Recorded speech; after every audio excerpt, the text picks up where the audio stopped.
as I was saying, I forgot to say, if you guys are enjoying the stream, you know, leave a like, subscribe. I do these runs, summonings pretty frequently. Oh, as frequently as Poverty free-to-play can allow me to do it anyways. Alright, Phase Relock says, are you doing hero reviews? If so, can you review my hero after summon? Yeah, we'll do some hero reviews after summoning. But after that, we're going to move over to Fate Grand Order to start the new banner, the new story on Fate Grand Order as well.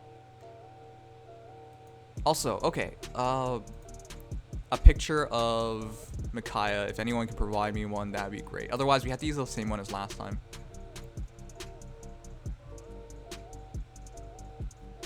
This man summoning on crappy dancers when oppression smelled Veronica right in front of him. That's probably my free summoning, by the way. I haven't spent my free summoning, and I've explained this. There's I have 4% on the banner. You cannot tell me it's a good idea to leave it like that, especially since we haven't. It's just depression. Also, I should probably raise the rate for hero reviews, because at 10, there's way too many of them. I want to like just focus on the reviews without it getting spammed out. Lobster Con, I told you, dude, it's not because of that. It's working now. It's not because of how low it is. It's literally, I can see if the Elgato is detecting sound, and it wasn't. Oh. You know, this is a much better pairing, I would say. You know, so I think Marth is a superior upgrade to Corrin any day of the week. And Felicia's still a shitty maid, but she's awfully cute. Still a shitty maid, but I think that's a better combination. Should have been Catriel, but the thing is, like, Felicia's plate, her attack is so low, her speed is pretty good, and her identity as a res tank, right? The only hero who would actually bring her a lot of attack is Marth, 5 attack. Just by 5 attack, plus a further 2, so plus 7 attack, just by being right next to her. So that's the reason why I have that pairing, and then increases her res, speed, and everything as well. And then hone speed onto Marv, so she has 44 speed, so he doesn't get doubled either. So that's the idea there.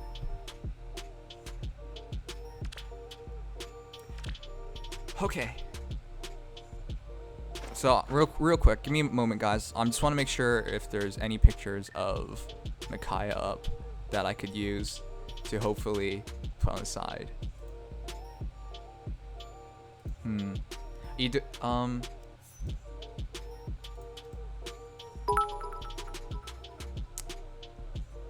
Would you hire Felicia to be your maid, knowing how clumsy she is? I hope they explain that sometime, because... Okay, well, number one, you should... Okay, it's a good thing you guys don't see what I'm seeing. Wow, this is actually a pretty good picture. I'll take this one. Alright, so I found a picture for Micaiah on the side. We're starting to something real soon. I just want to put the picture up.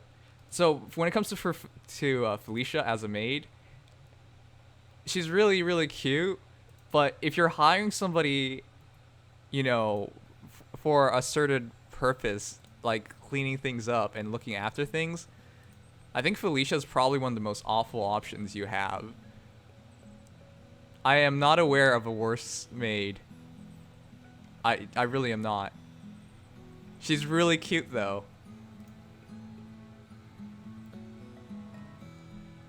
Oh wait, I have other pictures available. I don't know. Would you guys hire Felicia as a maid? I feel like I don't want to pay for somebody to ruin my property. I don't think that's the right way of going about it. But I do like her. She's really interesting. She's really interesting because she's like so honest and klutzy and cute. But she should never be allowed to be a maid. Still has a job because of Flora, to be honest. That's what I think. Why else is she still a maid? I think Flora just like takes over with all the, like, she covers for her so much, for sure. Look, is it actually a fetish to like maids? Because I feel like everybody likes maids. Unless one of you guys are weirdos, then sure, I guess you don't have to like maids.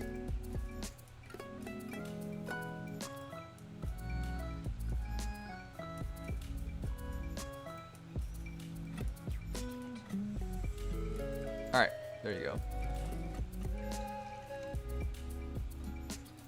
Alright, we have our lucky picture up. If it isn't obvious, I think I want to get Micaiah. She's really, really good. Also, you know, Path of Radiance, Radiant Dawn are among the 2 games I completed fully for Fire Emblem, so it means a lot to me. It depends on the maid. I married Felicia in my first playthrough. Interesting. Okay, anyways, that's enough. Let's actually start everything. We have not 73 orbs. We actually have a total of... I always just don't bother collecting orbs every day. I feel like it's like an act of slavery to the game anyways. Because every day you're like, feed me, give me those orbs for my gacha addiction. So I don't like that idea of pressing this accept all every single day. So I only press it when I absolutely need it, which is when I summon. So I don't know. It's a weird thing to think about. So that leaves me with 62 orbs, 5,400 feathers. Oh, that's right, because of the what was it called again? They gave us 5,000 feathers and 5 orbs, didn't they? But yeah, that's the reason. 3 salmon potions, 3 dueling clothes. All right, we'll take it. Fake quiz, right?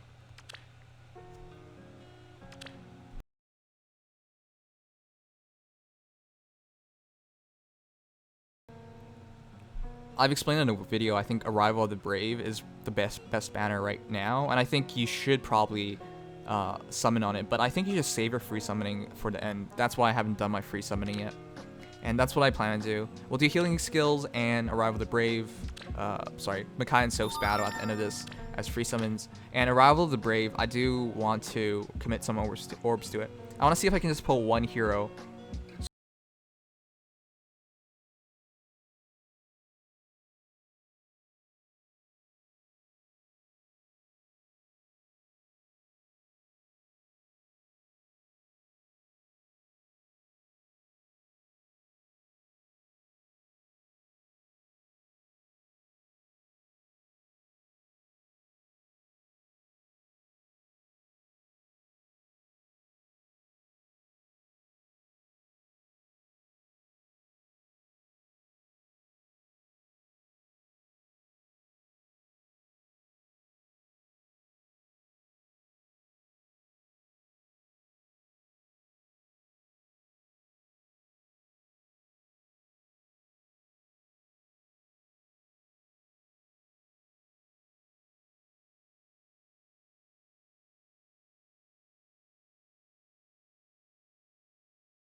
It's as if the banner is saying, "Get Xander," and I'm saying, no. Elincia. Oh no. Reposition fodder. Okay. Drawback. You know, I used to be so excited drawing Ninos. I mean, pulling for Ninos because I was used to want to make her to get her to +10, and nowadays I look at her as fodder and it just feels so bad. She's my main arena, one of my main arena heroes. I summoner supported her and I just view her as drawback fodder now. Does that happen to you guys? Oh my god. It's such a weird feeling. You're so... I don't want to view her as that, but until the game implements past +10 merges, which I think will happen in the future, then she'll make a difference. But until then, I'll probably just use her for fodder. No, not yet. Okay, well, once you guys get there, once you make a +10 hero, your first +10 hero or whatever, and you commit so hard to it, and you get extra copies, it just feels weird afterwards. But yeah, Micaiah, please. Another good reason for pulling for all reds is that if I don't get Micaiah, there's a lot of decent fodder in Fury from Hinata, and I guess this is Ignis, but Fury from Hinata.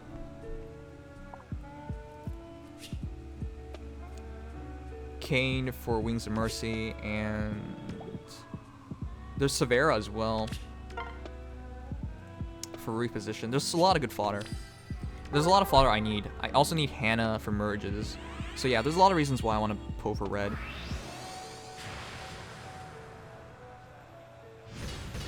Kane, the Bull. I keep saying Abel for Kane for some reason, but I always say Abel and Kane and Abel. Wings of Mercy is not as important as before, I would say. It used to be super rare. This fodder, okay, when they changed the summoning pool up, it really switched things up. Alright, please. Now? Yes? Okay, well. Do you guys still use axe fodder? With the meta as is, Laszlo used to be quite interesting and useful, but with the meta as is, axe fodder is basically, axe breaker is only useful for killing ravens. And the weird thing about fighting ravens is that you just might one-shot him anyways, so.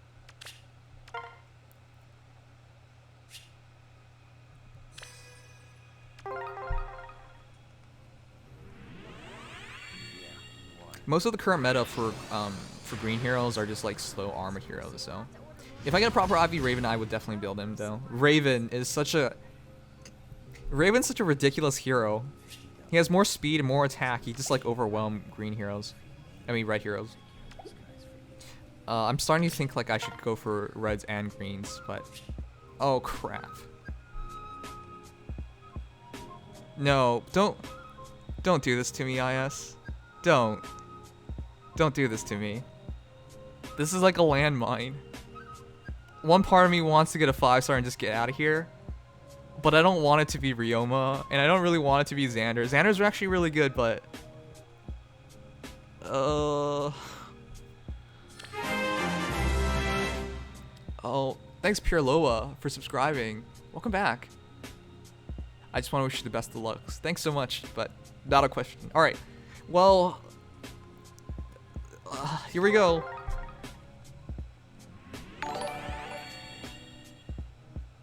I don't know how I feel about this.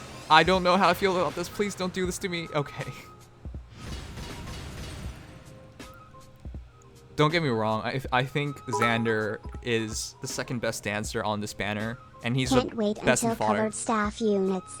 Colored staff units. All right, great, thanks. We're out of here. He's the second best dancer on this banner in my eyes because he's min-maxed. He has a lot of good fodder. He's possibly more useful to Micaiah for some people, but I don't want to commit like 150 orbs for one Xander. That would hurt me. Micaiah, please. It's been a long time of trying.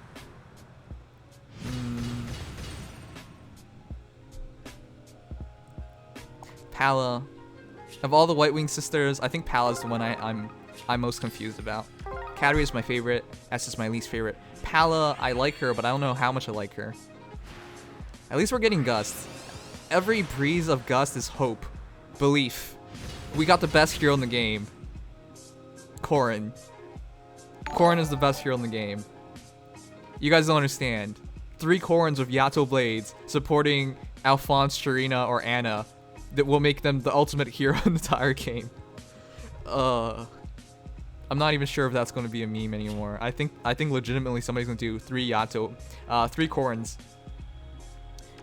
Probably not plus speed. I don't even think it matters, but whatever.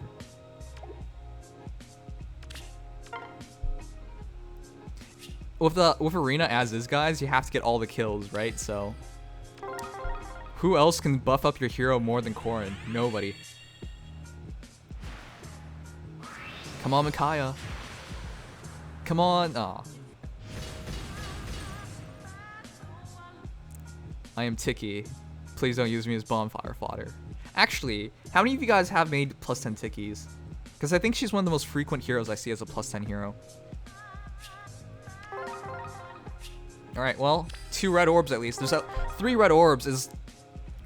When you're sniping, just getting the orbs is like the hardest part. Alright, Gust. Please, come on. Come on. Oh my god!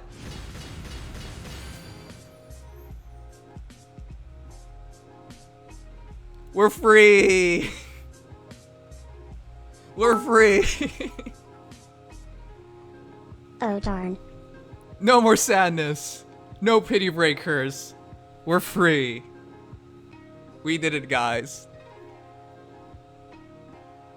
I wish I could just zoom into Yune's face. If you guys understood Yune, there is no worse bird in the entire universe of in all of Fire Emblem. Yune is the kind of bird to like fly onto your head, take a shit, then peck your head, then leave. That's the kind of bird Yune is. I just want to zoom into that face so you guys can understand that face of pure terror and evil. Only Micaiah can keep Yune from destroying the world. Anyways, I'm Micaiah of Dawn Brigade. Thank you for inviting me to the summer festival. I sense quite a bit of fun waiting for me. Okay, sure. Do I dare check the IVs? Now send her home. They're happy. I'll check the IVs right after this. Let's keep going. We'll go clockwise. Please, why are you guys all voting for minus attack? Come on. Oh, that messed with me. I saw that hairstyle and I saw that garb and I almost thought it was Xander. And then Azuma's face popped up and my heart got shattered. Alright, well. Come on, let's go. I think we were at 4.5%, so finishing this circle makes a lot of sense, but chances of getting something is relatively low. Merrick. I am Merrick. There's so much dialogue I don't even want to read anymore. I've seen Merrick so many times that every single time I read his dialogue, it gets to me. Do you guys think we can get one more? Or are we being too greedy? Whatever, we're going for it. Something, come on. Hinata, please? Okay, well, we needed this. We really needed this. I am repositioned. A great assist skill. Also, I'm sorry, I shouldn't say that about her. I actually really like Severa. I actually have no reposition fodder though, so she's gonna have to go, but that feels bad, man. I wish she really needs some help in this game. She's one of the neglected heroes. Alright, it's a moment of truth.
She has great fodder, but I won't fodder her.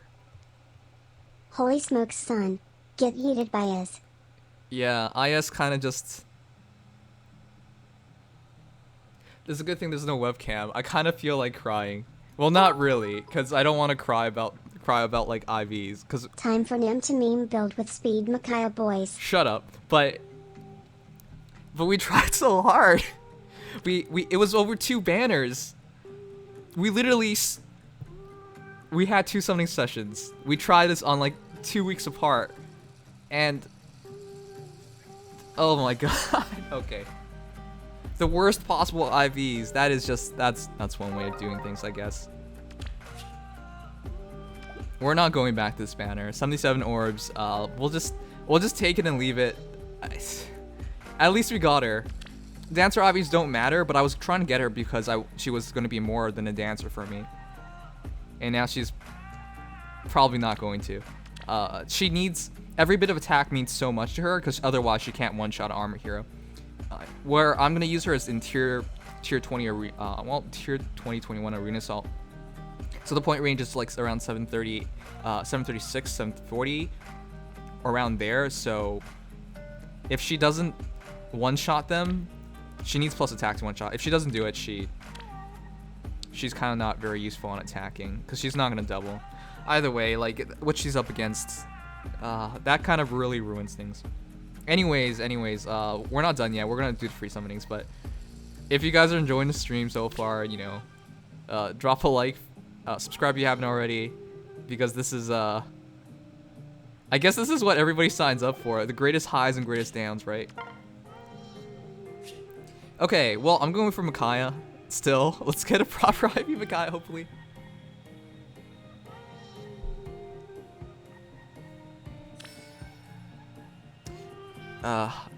If we get one worst possible IV Micaiah, maybe they can make it up by giving me another Micaiah. So let's hope for it.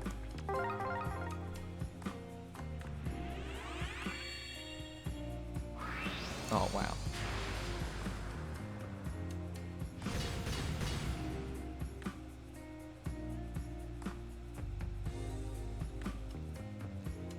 Sometimes I ask myself, why is Obero in this game? Obero's probably one of the worst designed characters in the entire game. Real quick. She comes with Heavy Spear, but she has among the lowest attack and lowest speed for a Lancer, so she doesn't one-shot armor. She comes with Seal Defense, which would help, but what in the world is this?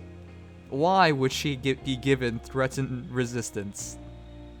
She's one of the worst designed heroes in the entire game, in my opinion. If not the worst designed character. I just don't see the point of her at all. She's just so awkward with... I don't know why they did Threatened Res. It just doesn't make any sense. But yeah, Obero. She's probably one of the first characters ever made, actually. That's why it doesn't make any sense. Alright, and then we're going to do this banner. Simply Shy, thanks for subscribing.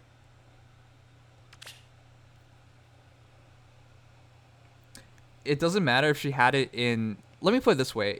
If you always try and make things as accurate as possible to the games, you're just going to make bad characters. Because the games... The Fates game versus Heroes, they work entirely differently.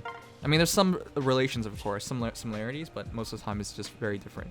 Alright, we're going to go for Leaf because I would rather go for Owen, but she's not here at all.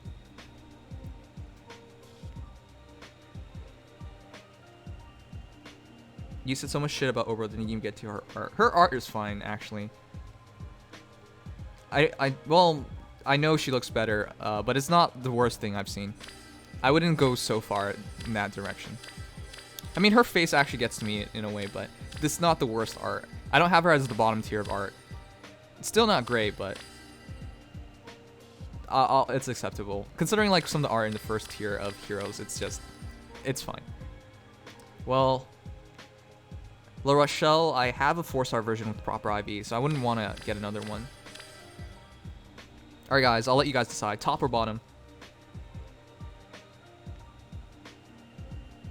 I would have wanted to go for Owen, but no green orbs, unfortunately. You can get blue Owen. Let's not try for that. Become alpha, top, bottom, left. The guy who said left is not very helpful. Top. Alright, top it seems like. Somebody says Yuki. Oh, that's Kyoya. Alright, top it is. Oh, thank goodness. At least there's Gust.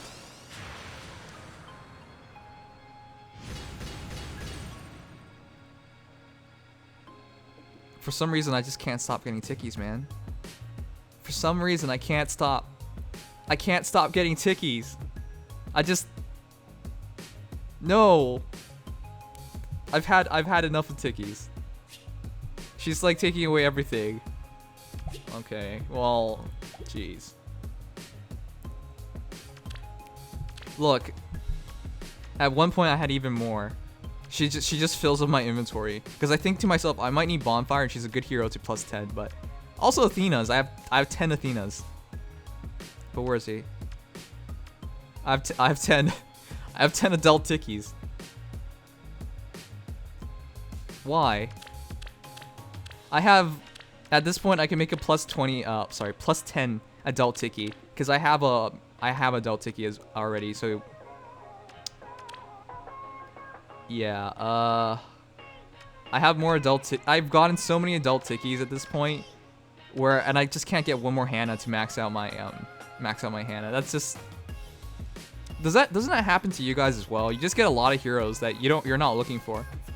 So I would have liked to have one more Hannah to get a plus 10 Hannah. Nope. 10 Athenas instead. Same thing for Tiki. Actually had 10 Tharjas at one point as well. I don't know, it's just like everybody but Hannah apparently.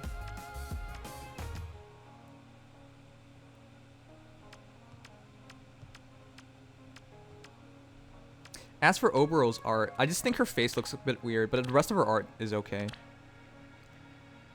I mean, her attack pose is very fitting of her.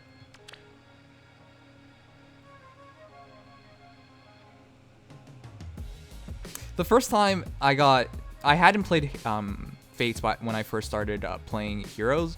So when I saw Obero for the first time, I was genuinely confused whether it was a guy or a girl.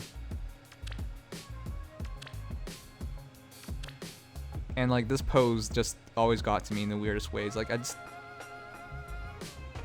what is this even supposed to be? Okay.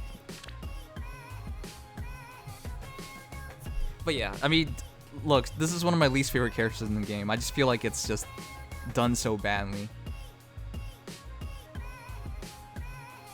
She's Fuda in some dope. Thanks for pointing that out. Alright, anyways, guys, that is a summoning. For very obvious reasons, we probably shouldn't continue it. For very, very obvious reasons, I don't want to... I should probably try on CYL sometime. I'll probably try on CYL by the end of the week. I'll try on Friday or something. We'll get a bit more orbs and try on CYL. I think that's a good plan. That way we can possibly have a CYL hero for Arena in the new week. Possibly. And then after we summon for that hero, we can also use our free summoning. So that's the plan. After that, I'll be saving up for a PA banner. But quickly, how many of you guys are actually going to commit yourselves to the Legend Heroes banner? Because as interesting as it is, and I've looked at the heroes, I think they're pretty good, but...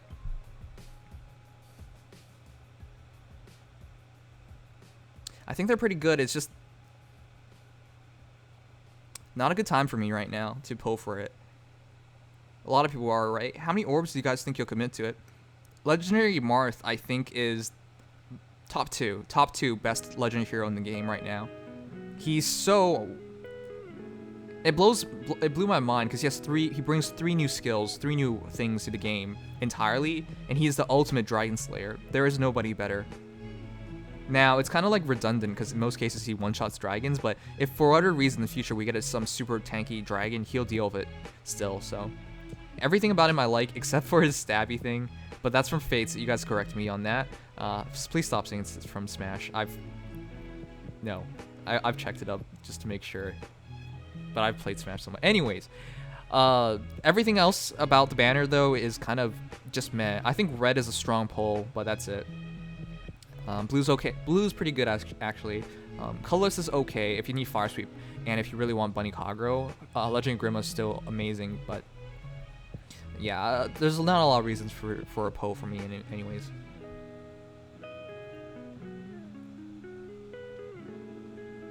Marth's the only character I don't have from it, and the green pool sucks except for Hector, so I don't want to touch it. Yeah, so yeah, I'm personally I'm not gonna touch it either. I'll just do the free summoning. I'll just do the free summoning and call it a day for that. It'd be nice. Sometimes. Do you guys ever wish you were a whale? Sometimes I think to myself, well, you know, The thing is, as a streamer, I'm fully aware people would donate just so I can keep summoning, and that's really kind of people. But I never wanted to go down that path. But it would literally be summoning from your generous donations. A lot of content creators just use the ad revenue to summon some more. So, but yeah, I've never done that. I'll never do that. It's just that is literally an option. Sometimes when I miss out on like heroes, I think about cracking a bit. You guys recall for Pia Azura last year? That was super depressing. But in any case, we actually got her, and that's the biggest thing for me. To try and compensate for this sadness. When I saw 6 speed, I was thinking like, that seems a bit high. Thanks Strink Family for subscribing. To compensate for our sadness, we're gonna make proper 5 stars. Alright, so here we go. When you're sad, you make 5 stars. That's how you deal with everything in life, guys. So one of them I'm doing is Olivia. This is minus HP plus speed Olivia. Finally gonna fix her up. Finally going to fix her up. I can't even speak anymore. The other hero I'm going to do is Hoshido. Also minus HP plus speed, because I want to retain her res for like ploy reasons against dragons as well. And the final hero we're going to do, if you guys haven't noticed, I've gone over all my heroes. The ones that are harder are the ones with perfect IVs. Healers are harder just because I don't want to accidentally send them home. Camilla is an option, but we're going for my dude Soth. And can you guys guess his IVs? Neutral speed? Oh shit. Sorry, that was neutral speed plus attack. My bad. Minus HP plus speed. You got it. That's like the preference for everything. You've committed to the FTPO life. 3's no going back smile. There is no going back. If I'm committed to the free-to-play life for over a year now, I'll stick to it. Anyways, Soth it is. Minus HP plus speed Soth is actually really good. I'll make Camilla someday in the future, but Soth. I think that's it for me for making heroes for a while.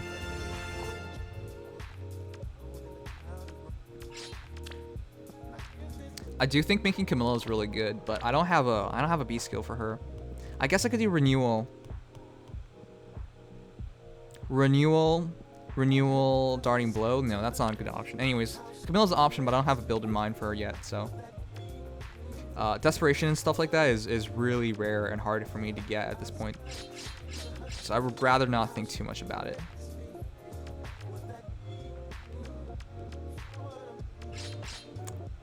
It doesn't even matter about bins because I don't plan on using any of these heroes for arena.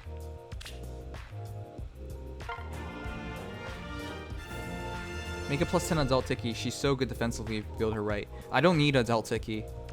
I already have Hannah.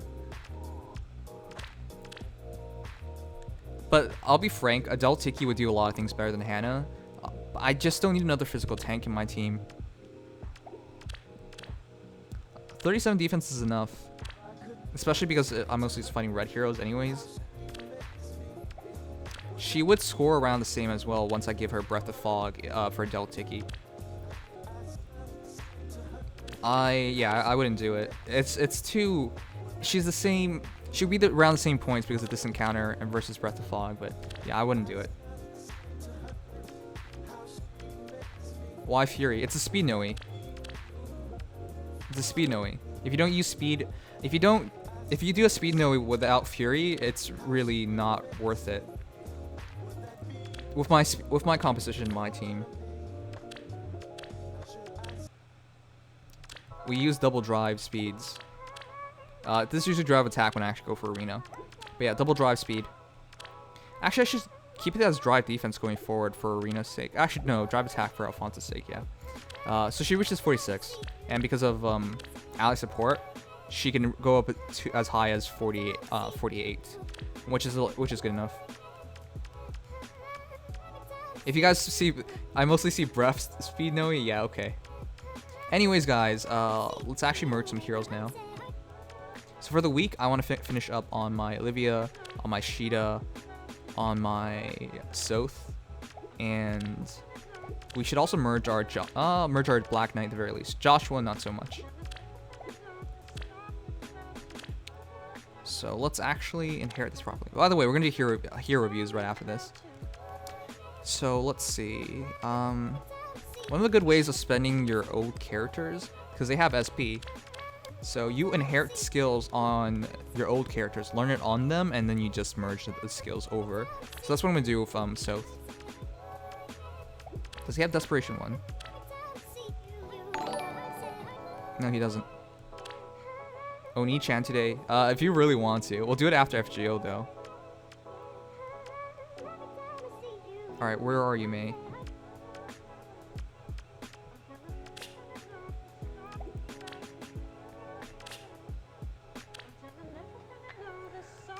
Should I build a +10 Sheeta from scratch when I already have a +7 Soleil? No. Soleil's worth more points. Sheeta, well actually no, they're very similar because of its special weapon versus non. Sheeta's very good though. I just don't think there's any need for you to do such a thing. Anyways, May. So this is just for optimization's sake. I'm gonna learn drawback because we need something. I'm gonna learn drawback because we need a positional skill. And Desperation 1, 2.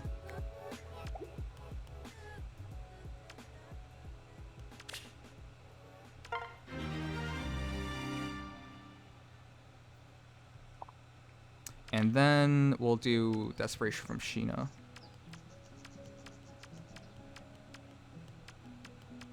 What do you guys do every week? Like, what do you want to try and achieve every week, I mean, for this game? So, I've been thinking a lot more recently about, like, this game and, like, what it provides me. Because whenever you go over, like, the recent changes and things like... I guess we'll do... Doing Iceberg would be funny, but we'll do Thread Speed. Whenever I think about this game lately, it's just like... There's been a lot of changes that I'm not...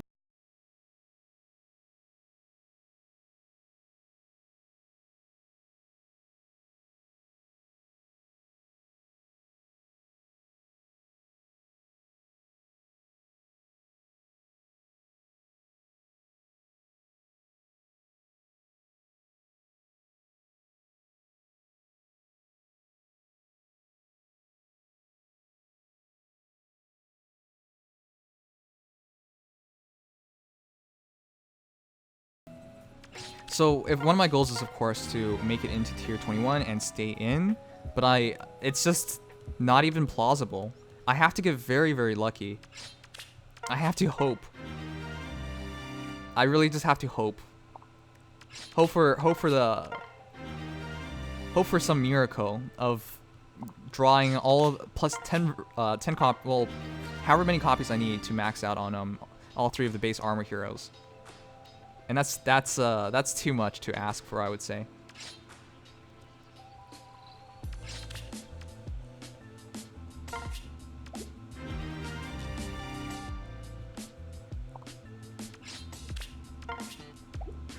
At least have plus 10 every hero. That's interesting. Like, obviously merging heroes is pretty worthwhile, but all right, time to merge.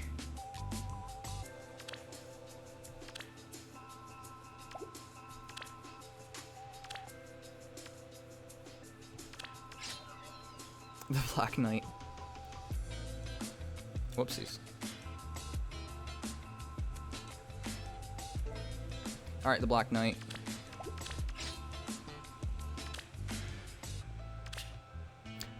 Please, guys, please tell me you're merging your Black Knights. He does not deserve. 1 extra speed, 1 extra defense is actually pretty useful. Please tell me you're merging your Black Knights. He doesn't deserve to be used as fodder. You foddered him? Oh my god.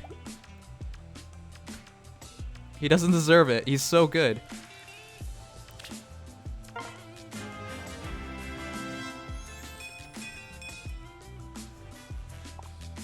I'm not following him for very obvious reasons. I absolutely adore the guy. Alright, emerging our new...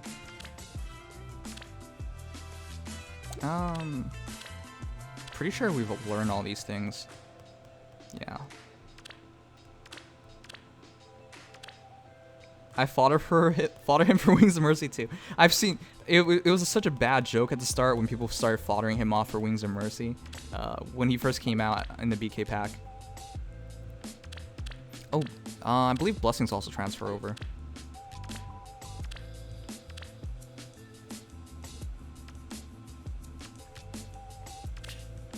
All right, we're gonna redo the IVs.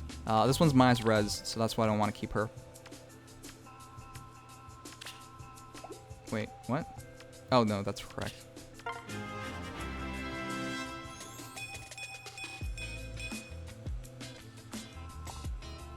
And where else? Oh yeah, Olivia. Also changing the IVs on this one.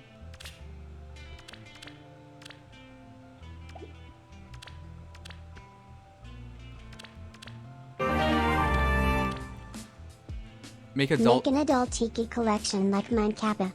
What do you mean adult Tiki collection? Alright, we should probably learn all the skills first.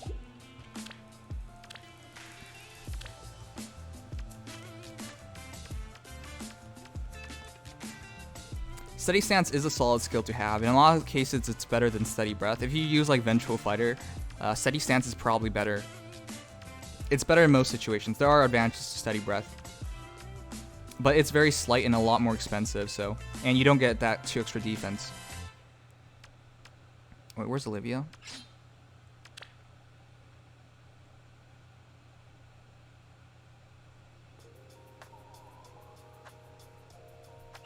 Wow, she needs 2 SP to fully get all this down, whatever.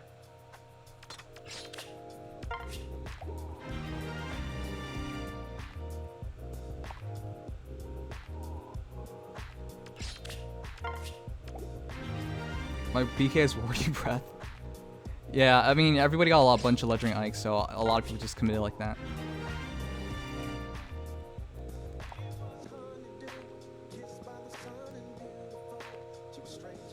Alright. Finally fixing the IVs on my Olivia. My Olivia I've had since the very start of the game. This is a neutral IV Olivia. I believe this is the 1-star Olivia that you got. Man, that's been a long time. So it's ready. Alright.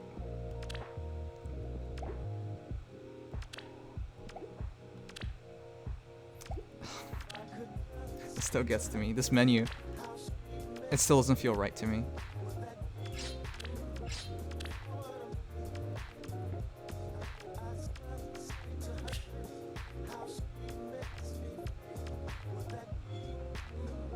Wait, what? Oh, it's +1 in speed and HP. All right, that's good.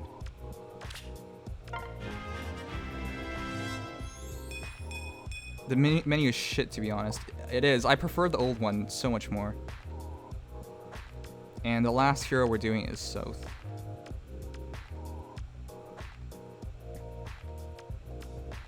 Wait, where's Soth?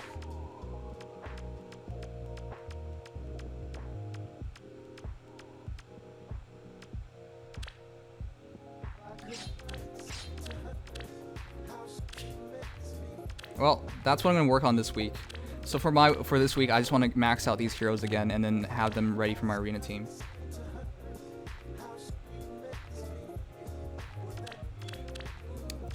The only hero I'm reconsidering on merging is Joshua. And as much as I like Joshua, I really need a way to get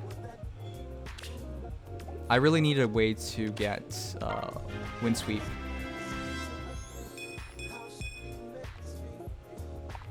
As far as too good, I know that's the only reason I'm struggling with the decision.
Alright, but yeah, if you guys want a hero review, send them in. I'll invite Ether to the chat. But after this, we're doing Fate Grand Order, where we also have to summon, and then we're doing Oni-chan for I guess ending the night off of Oni-chan.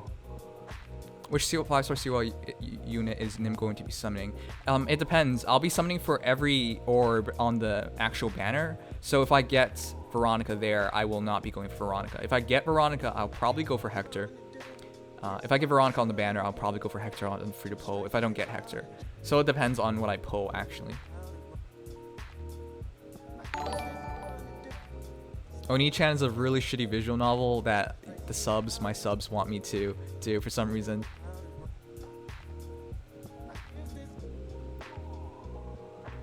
Alright, Ranmax, I'll check it out. Just to double check, I believe it's Ranmax Brennan.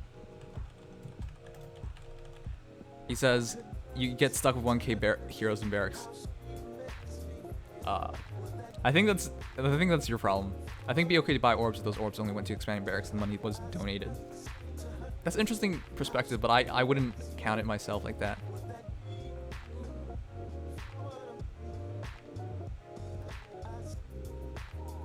I think you have max friends. No, people can still add me. Wow, 51 already. That was pretty quick. So wait, can some of you guys not send invites to me? But yeah, show me whichever heroes you guys want to be featured, or if you legitimately need help. I'll check back on it in a moment. First, gotta burn a bit, Sam. Yeah, you missed the summoning. We've been streaming for 50 minutes. The summoning was relatively short because it worked out. Thank goodness.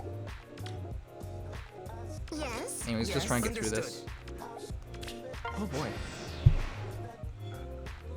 We had to send invites? Yeah. The only way I don't take invites is if it's through donations. Onward. Otherwise, if I actually have to no offense, but if I have to put them in everyone's IDs, it would just be too much of a hassle. It would take too much time as well. Let's go. Whoa. As you say. Done. Okay. See us out, Swag Sage. It worked out because it could have been worse. If we got nothing, it could have been far, far worse. Onward. If you guys want my friend's code and you're on YouTube or Twitch, you just scroll down and it should be there. I have it put up so you guys can easily access everything. Onward. Whoa. Oh, but I wasn't paying attention. I was like, I just realized as I let go, it was Vantage. Yes. Can you see my Summer Young Tiki? Here's my friend code. All right, I'll check it out. As you say. Done. It's a good thing we're actually not at full HP.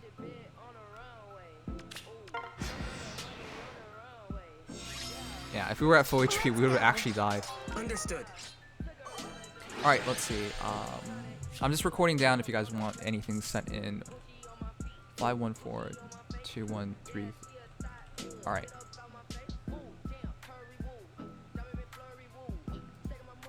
Frenzy's. Frenzy.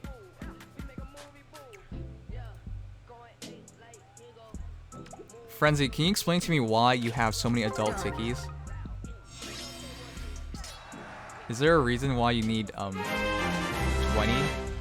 Thank Fizza for the resub. It's been long, Nim. Where are the nudes that you promised? Wait, I promised nudes? Ready. I think you're right. I think I briefly talked about that one stream. Done.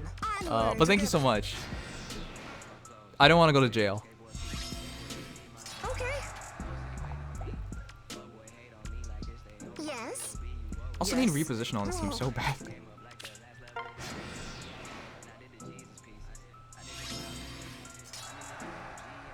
The adult Tiki dream. Ready. Man, Understood. it seems like that's just a thing for everybody. Everybody just gets a lot of heroes, a lot of copies of one hero, but they don't particularly need that hero. I keep adult Tiki because I always think I need bonfire, but I need a surprisingly low amount of bonfire. I could probably like remove a lot of them, but at the same time I want to keep open the option. If I ever like really hate on Hannah, if I ever just lose my beliefs in Hannah, I could just, you know, switch over. Onward. Yes. Done.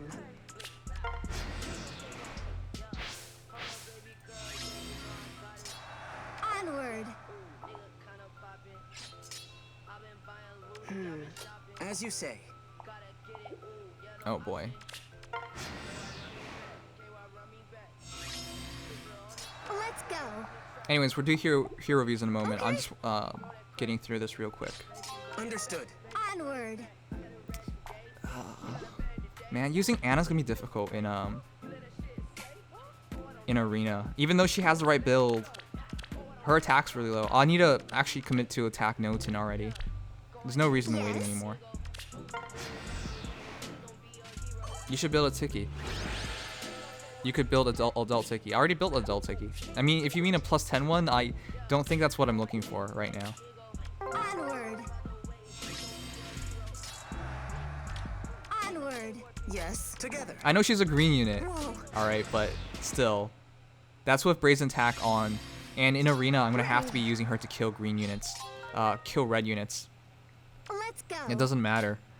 Because of the new how arena works nowadays, I have to use her to kill everything. So it might seem dumb, but that's what I have to actually do once we get into it. Understood. Onward. Ready. It's not like I don't like Let's adult go. Tiki. As you say. I actually really adore Tiki. She's one of my favorite characters in Fire Emblem. I always thought she was so cute, and to see her grow up or age is all of it is just so different to me.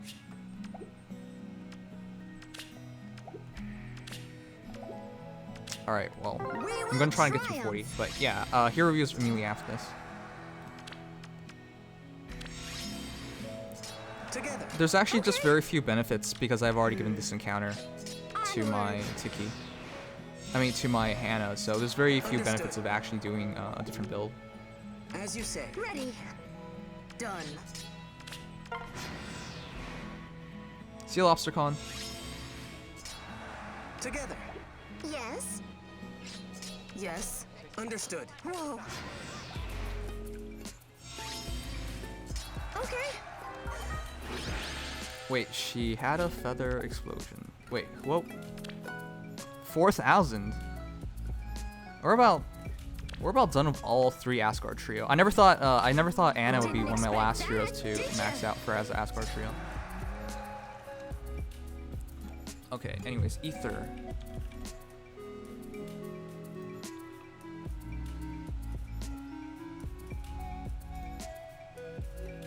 Oh boy, it's been a long, long day. Let's go. Hello? Hey, Ether. As you say. Hello? Esophagus? You didn't let me know that Ready. you wanted me on. Wait, didn't you say you were gonna be on? Done. Not, I said Understood. I was gonna be available, Yes. but you didn't reply to anything. Oh, yeah, well, it was at 3 a.m. Oh, I probably read it in the morning. No, I did read it in the morning. Whenever I read things in the morning, I always Onward. forget to reply. The first thing I do whenever I get up is check my phone, and then after I check my phone, I forget to do anything on it. Onward. Have you heard about news Anyway. about shootings? Yeah. What's up? Severe said to check out Black Knight, and Cage said to check out Marth. Okay. Ready.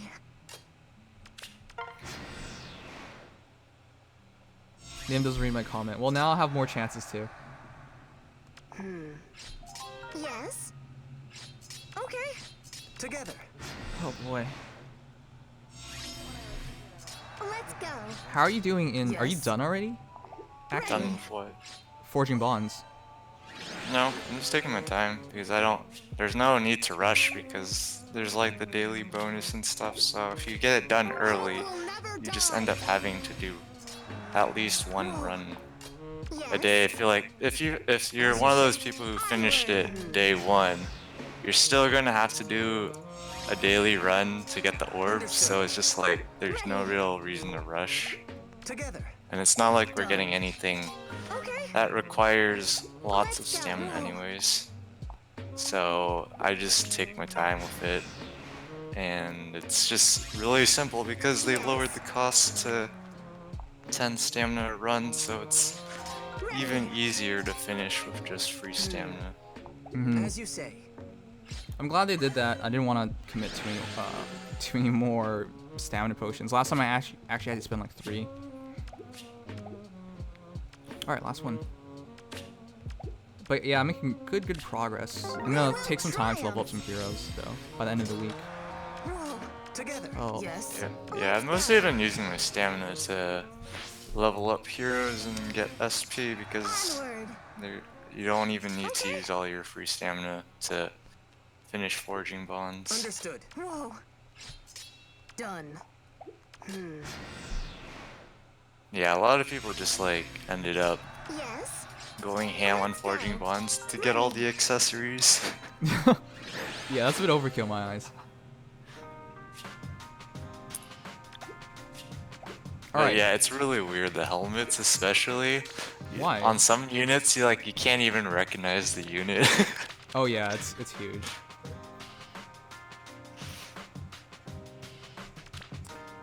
Alright, hero reviews.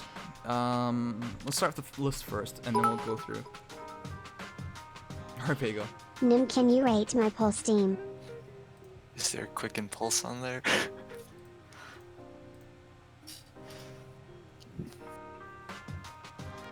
Okay, let's check it out.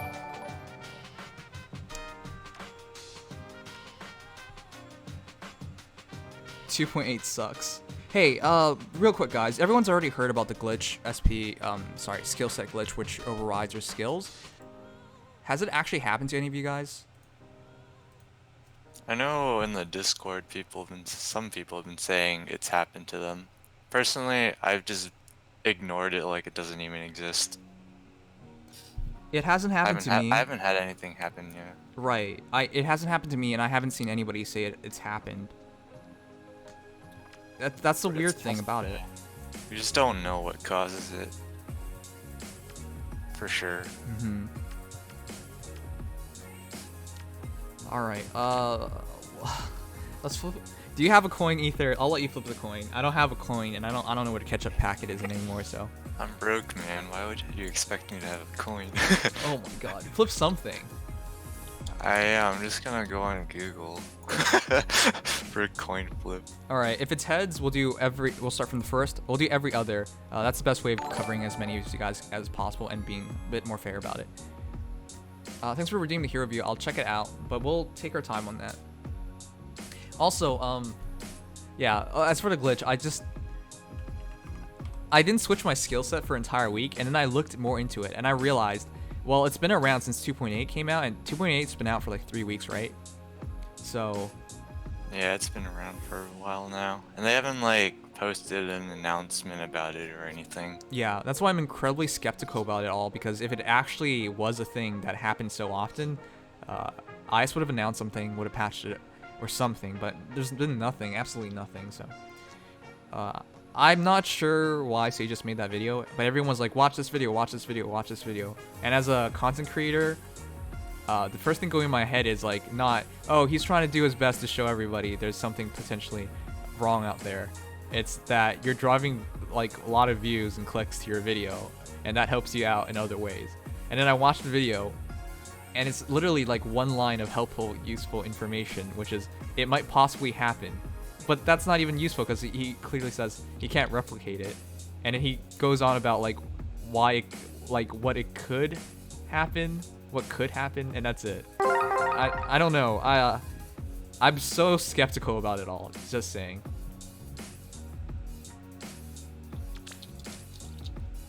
I really do think it might have been clickbait. I'm sorry, with Sages, I'm just very skeptical. Ever since, you know what he did with promoting orbs for... That was the most ridiculous thing, like reselling orbs, the idea of it, the concept of it, to not look into it. And that's really what I think went on here, because when I looked into Reddit, the only thing I could find was from like 16 days ago from one guy saying it happened, and then nothing else. I literally could not find anything else. And again, I've asked this on stream, and I've never found anybody who said it happened. And in Discord, even though Ether said he saw some people say it, I've never seen anybody say it either. So I'm genuinely confused if this is actually a thing. Because if it actually is, IS hasn't taken action in over 3 weeks, so, or made an announcement about it, which is really devastating considering how many people could like put how many important skills on a character and it doesn't happen. So I don't believe in it.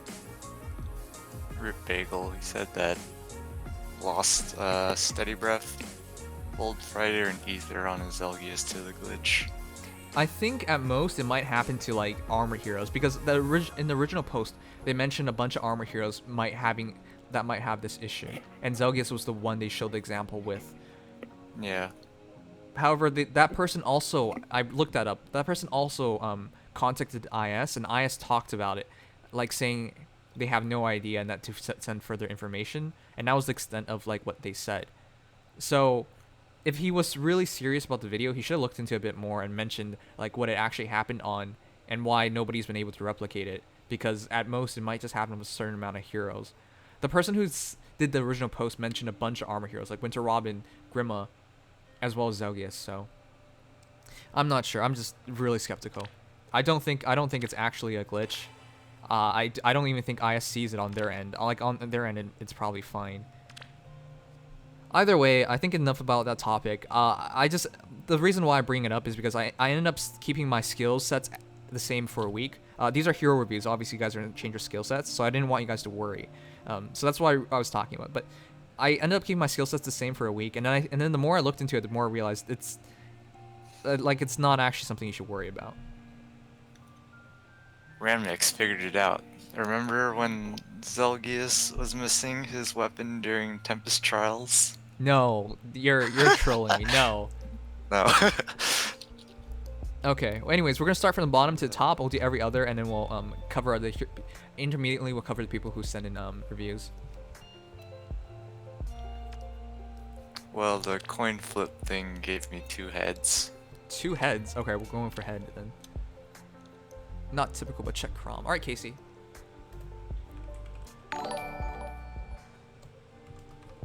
Not typical, but check Crom 4,155,629,207. We'll do it like in spans of like 5 in a hero review that you guys sent in, and then 5. I think that's the best way of keeping a balance. But anyways, Roy.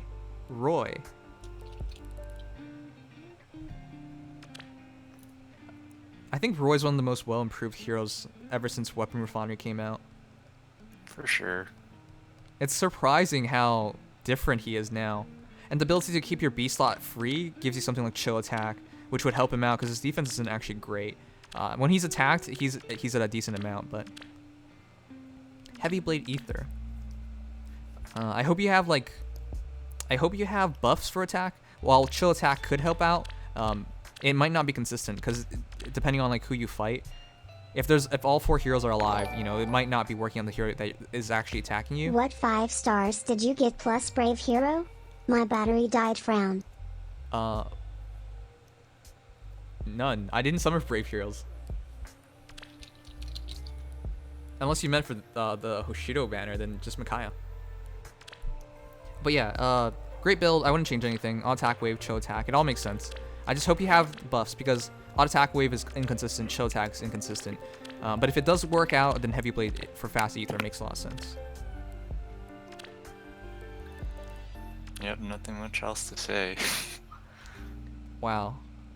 Could maybe just run a ploy or something, but auto attack wave is fine because his attack stat's pretty average. Yeah. Tail 2 with Blessed Bouquet, which if you guys forgot, I believe that's from Shida, Bridal Shida. It is, yeah. And then she comes with renewal, I think. Actually, does she? She comes with Spur, I remember that. No, she doesn't come with renewal. Tail 2 does not come with renewal. Yeah, alright, my bad. And then, so, close counter from Takumi, attack smoke from probably Kaze. I know, there's just a big waste. I see people do like these 3-star heroes and they just throw on random skills. There's an Astral in here as well. I don't know, you guys are weird. Wait, was that? Oh no. I thought you learned Dry Speed already. Dry Speed 3 on a 4-star version of her. I would have picked up on that, but... Alright, here we have the best hero in the game. I really think if you want to do consistently well in Arena, I think if you need Alphonse or somebody to get all the kills, which is incredibly difficult, because you have to set it up. Like, if you only use one hero to get a kill at a time, you run out of space really quickly. And you have to be making sure you attack on the enemy. You attack on your own phase, and on the enemy phase you defend. Or you can make sure you set it up so that multiple heroes like dive against you, so you don't run out of space. The only way to get like a ton of buffs then is with Yato. Well, that's not the only way, but the best way to get as many buffs as possible is with the special version of Yato. But you're not doing that, surprisingly. I would have done defensive Yato if you're using Steady Breath. Yeah, chill defense, Steady Breath. I would have done defensive Yato. The extra 2 attack is not as important as 4 defense when you have Steady Breath. And the entire point of this is... Wait, what are the IVs here? 40 plus 5, let's see. When it's 40 plus 5, it's harder for us to read it out, guys, because I of the mean, it's merges. just plus 2 to all stats, so it's not too difficult. Also, to like, figure it out. you keep in mind the IVs and stuff like that. Well, if you look it up, it's easy, but like off the top of your head, it's not that easy. Let's see. Neutral defense. This looks like... Plus attack minus res is Martin. Yeah, it looks like minus res. That's really interesting. Definitely... Yeah, plus tech. My suggestion is to not do that because it's problematic. If you want to use Steady Breath, you should have a lot of defense. And if you want to use Steady Breath really well, you got to make sure you double back. But you don't have QR, and you don't have the defense refined, and you don't even have the IVs for it. I think you're trying to do too much. Corrin can be speed, defense, and I think that's really the 2 best options for him. His attack's actually not that good. And if you're going for attack, you should just not use Steady Breath. But since you went for Steady Breath, I think going for a defense refine at the very least. Or you could do plus speed with speed, and that way you would reach 42 speed, and that prevents him from getting doubled. That's also helpful, and it might help him double against like slower axe heroes, which would help him with a lot more with Steady Breath and fast ethers. But yeah, it's up to you, but attack I think is not the right option.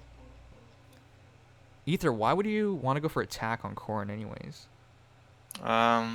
Because, well, his base attack isn't fantastic, but personally, when I'm going to get around a building, I'm just gonna go plus speed for defensive reasons. Yeah. Because he also doesn't have the most amazing defense. I mean, the most amazing base speed. Mm-hmm. But it's kind of like on. It's not to the extent of like Sheeta or one of the other lower attack sword units, but with 32 base attack. But Sheeta makes up with a wing sword, and Yato doesn't do that. But it's kind of like that idea, because you don't have that effective, like against cavalry or armor or dragons or something. You just need a higher base attack to actually do any damage in the first place, because it won't scale as fast as, like, say, wing sword versus an armored unit.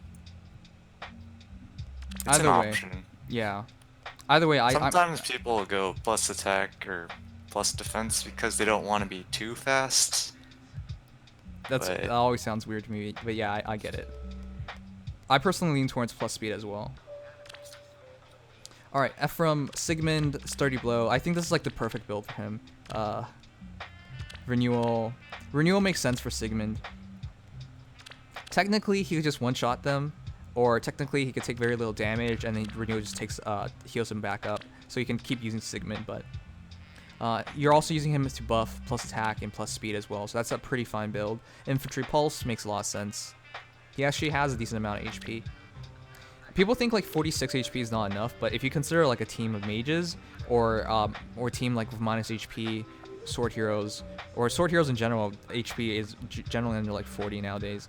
Well, for infantry anyways. If it's armored, of course, that's really high, but yeah, if it's for considering like infantry, it's probably with infantry because of infantry pulse. It works out fine.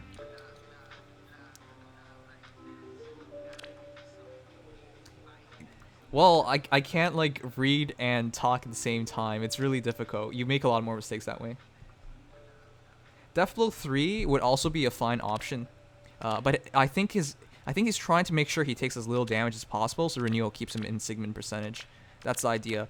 With Deathblow, if they somehow survive, you're taking slightly more damage, and because Renewal only heals 10 HP, every point of HP might make a big difference, considering you just need to be in 90%.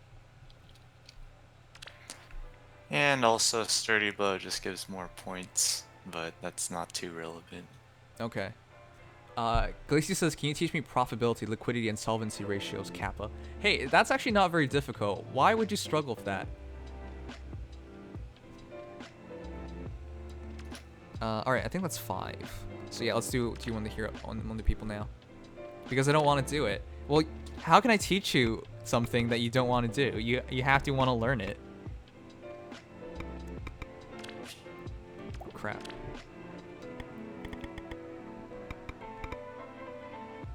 So, Ether, do you play any other gacha games?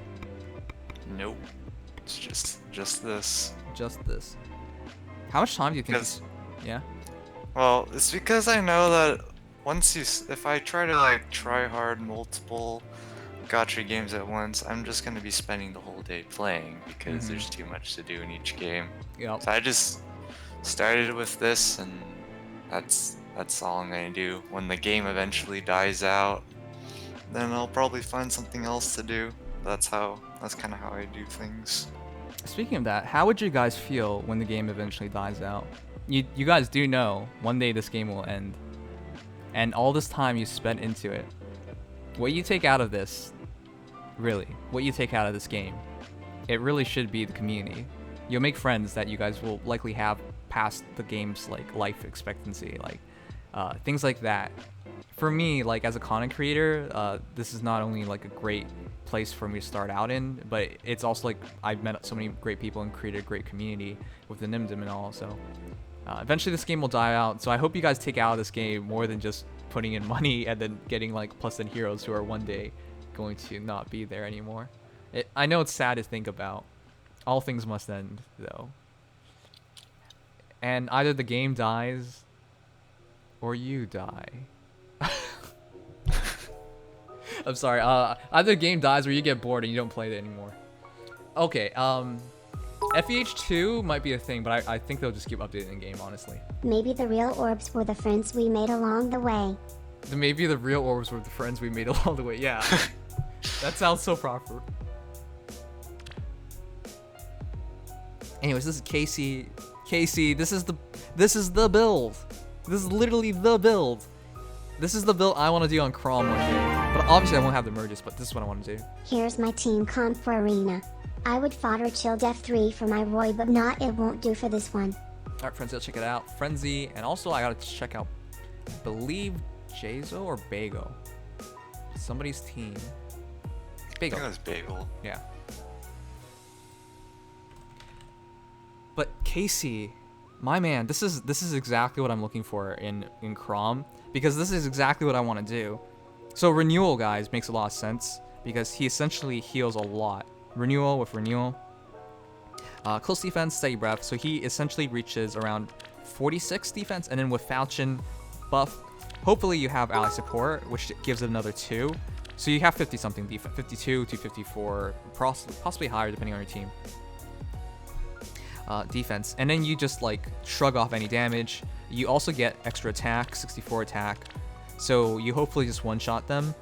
So it's such a very good build, and with so much HP, he could possibly shrug off depending on who hits him, the mage hit,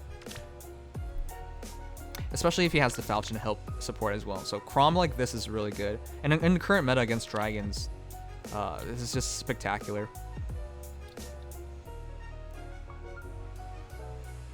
How would you guys feel? Yeah, go ahead.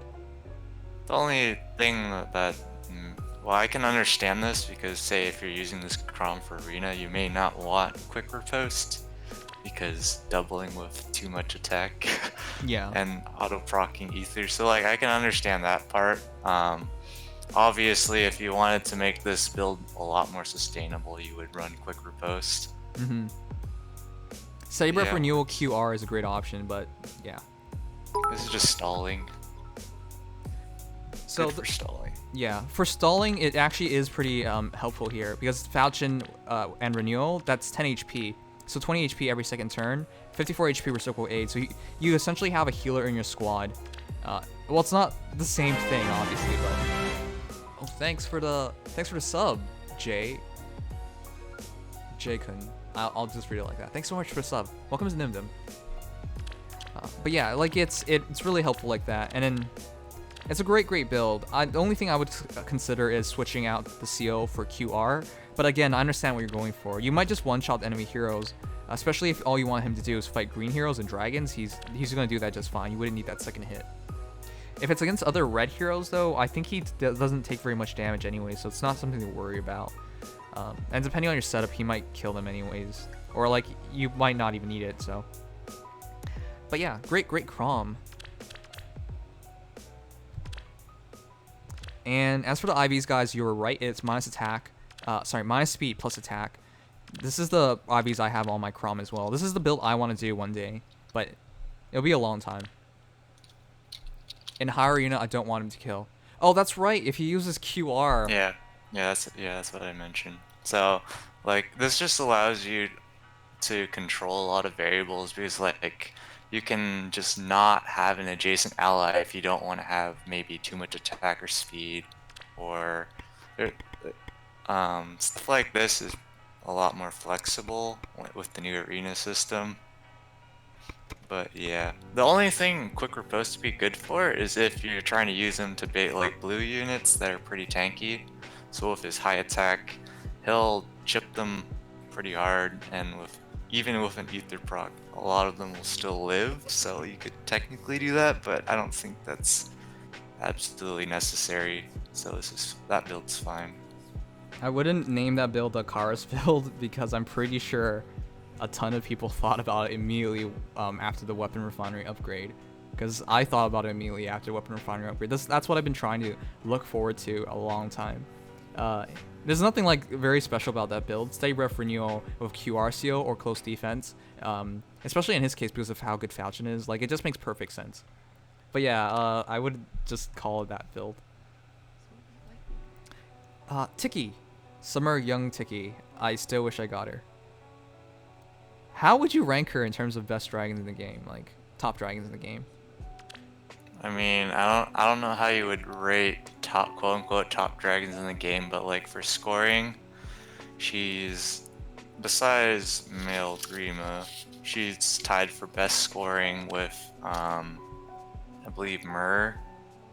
I'm personally probably, if the game lasts long enough, gonna try and plus 10 her when the Summer Banner reruns next year. That's a smart option, yeah. And I'll use her to like replace Adult Tiki because basically they're pretty similar, although Adult Tiki has better base attack and overall bulk.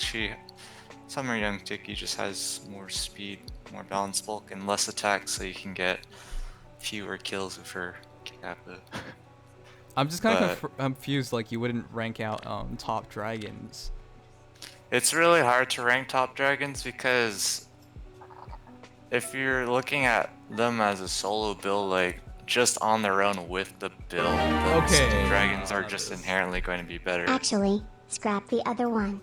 I changed one of my unit's skills to be a little more offensive. Alright, friends, I'll check it out.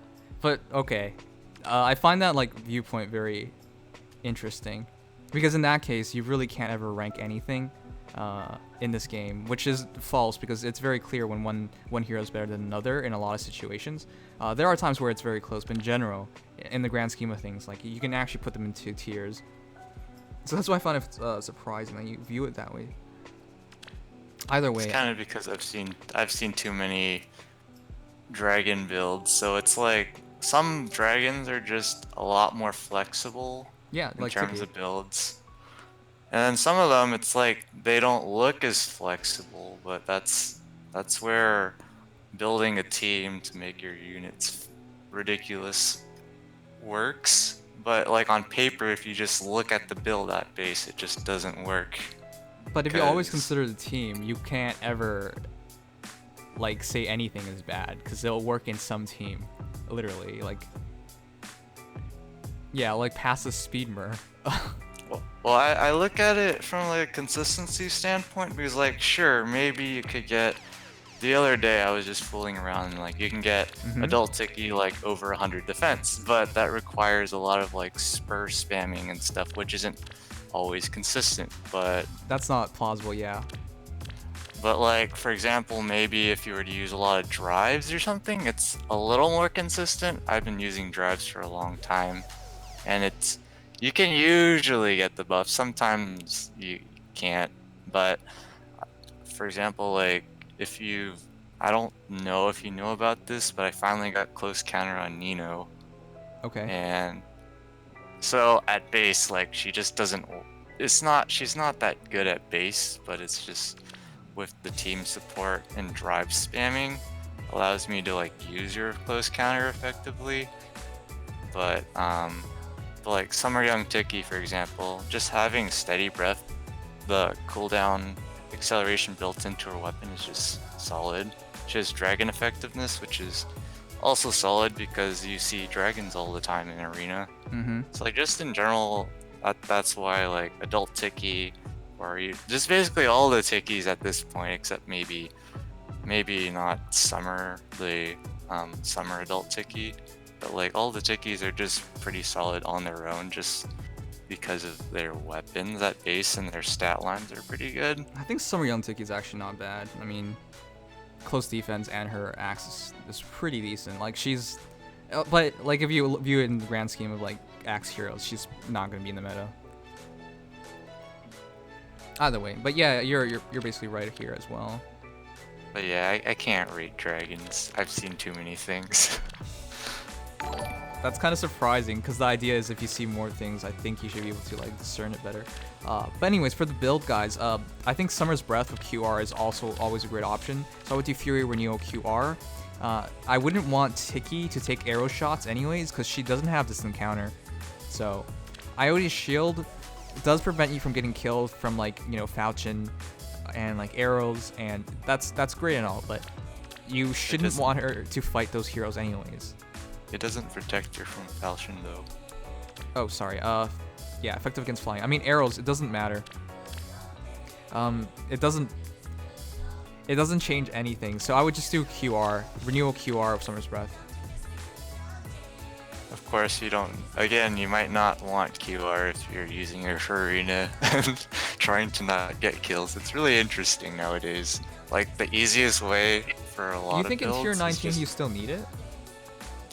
I mean, if this person just happens to be one of those tier 19.5 people that Wait, tier 19.5 is still a thing? I thought everybody yeah, just moved to tier 20 at this point because of the no, you 4,000 can, people you can moved still, up. you can, well, so the tier 19.5 range is so large because it's pretty easy to stay in tier 19 once you established a good scoring. Because like you just need a few merges on units and then you can stay in tier 19 pretty much. But the gap between 19 and 20 is so large that that's one of the areas where the bonus unit kill system can affect people. So like some people who are 19.5, the highest end of 19.5 can compete to stay in tier 20. So I don't know. It's still If we pretty talk about it relevant like for that, those then people. it's really interesting because I don't know if this Tiki's actually in their team. And then Yeah. if we give a build for arena and give a build for like arena assault, it's a very different thing. I don't know. That's if we do that, everything takes twice as long.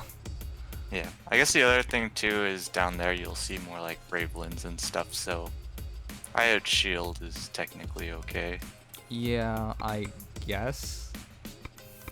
The only problem I have thinking like that is that you should have another option because getting hit by an arrow doesn't do anything for you. I mean, I guess Steady Ref triggers still, right? And then you get cooldown on it, but you don't want to get hit, period, by that. You would rather have somebody else getting hit. Well, in that case, sure, but in general, if you just wanted to be focused on killing, then QR Seal is a much better option. There are now perpetual tier 20s who can't make tier 25 but don't drop to tier 19. That's really interesting. It's been 2 weeks, so I never even thought about it like that. I think like there's only 2,000 people or so who stay in tier 20. It's a really tiny amount of people compared to the size of tier 20. It's like I think there's still going to be about 20,000 people in tier 20, but only about 10% of those people stay in tier 20. So the competition for staying in tier 20 is pretty darn competitive. Interesting. I guess I'll see you this week, starting this week. I mean, you should be able to get into tier 21 pretty easily. Yeah, I know that, but I guess I'll see like how the numbers actually turn out because I'll be in the tier to check it out. Alright, Laszlo, Fortress Defense. I would run... I'm kind of confused. Why don't you run defense on Sling Edge? That way you don't lose 3 attack and you get 4 defense. But running Sling Edge attack with Fortress Defense is so counterproductive. I get the point, but if you just ran this with Defense Refine and got rid of this, you would only be missing 1 defense, and that's it. This seal is doing virtually nothing. Yeah, the fortress, I don't know about using fortress defense and stuff, because like, honestly, if I want to run defense, I would probably just use like defense +3 over fortress defense, because I personally, of course, if you're trying to lower your attack, which you're not, then going for 2 more defense at the cost of 3 attack doesn't really seem worth much to me. Because taking maybe 4 extra damage tops isn't the end of the world. It's 4 defense from Sling Edge, Defense Refine though. So you're losing out only 1 defense. But I'm just saying like the seal slot's just being incredibly ineffective then. Because it's all... You just run like... I don't know, like you said, attack seal and defense refine. And get a better mileage out of it. Yeah, I think that's the only thing I would change here. This build otherwise is fine. With Swordbreaker, you fight a sword hero, brazen attack defense, then triggers, and then you have a pretty good... and it brazen... okay, so the idea is you use Swordbreaker, you kill enemy hero, Ignis is online, brazen attack defense is online, and you just nuke the next hero. So that makes a lot of sense. It's just this doesn't make sense. That's the only thing I would change. And to maximize this, I would just do Defense Refine, and then I would do attack or defense for seal, and you would just get a lot more stats out of it than this.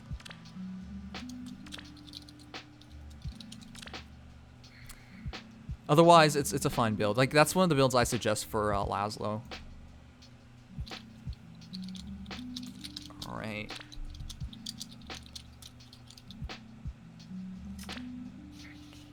Alright, let's go back to the main list. There's still a few people who've donated I'll check out, but I want to make sure we hit on both lists. We stopped at Ephraim, I believe. Ephraim, yeah, Dust Clamp. Whoa. Okay, that's really interesting. That's really interesting because Deathblow is right in the fact that with Bolt Fighter you're double anyway, so it doesn't matter. And you're using Grom Blade. I can't help but feel like that's overkill. Because with Grom Blade, chances are you one-shot your enemy heroes. Because if he's in an armor formation, with Armor March, you're most likely in one, you'll be fine. It's a fine build. I wouldn't really change anything. I just would consider like Gran Owl instead. Because I think you could get the kill either way. With Deathblow doubling with Grom, like with any kind of hone armor or anything, because you would be using hones or fortifies if you're using Grom Blade. Otherwise, Deathblow with Grom Blade with like hone armor alone, I think you're just overkilling a lot of things, so it's not completely necessary. But Ground Blade's actually, it's fine. If you find yourself in a situation without buffs, it does have more attack than Ground Owl, so. But the Ground Owl would provide you other benefits, like defensively, you would have more res, more speed, and then you could take a hit better, so. That's the only reason I would consider it.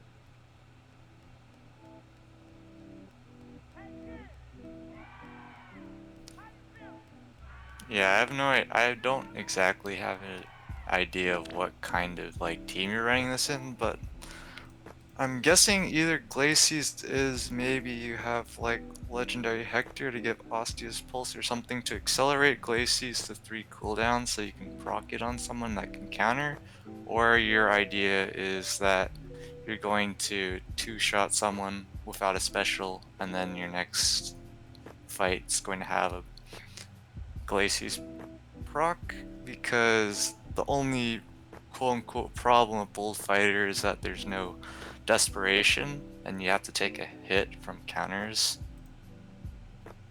So that's my guess. Like, if you're just trying to go out to nuke, Blade Tome is just still the best threat in the game because it just allows you to just straight up nuke through color, the weapon triangle.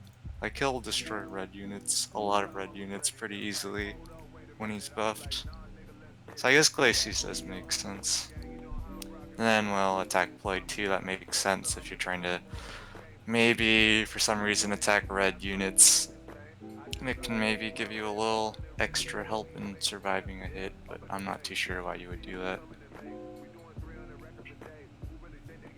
that. About the only thing, okay, so for Glacies, I didn't really mention it because I do think you could change it, but ultimately I get the idea of just nuking somebody.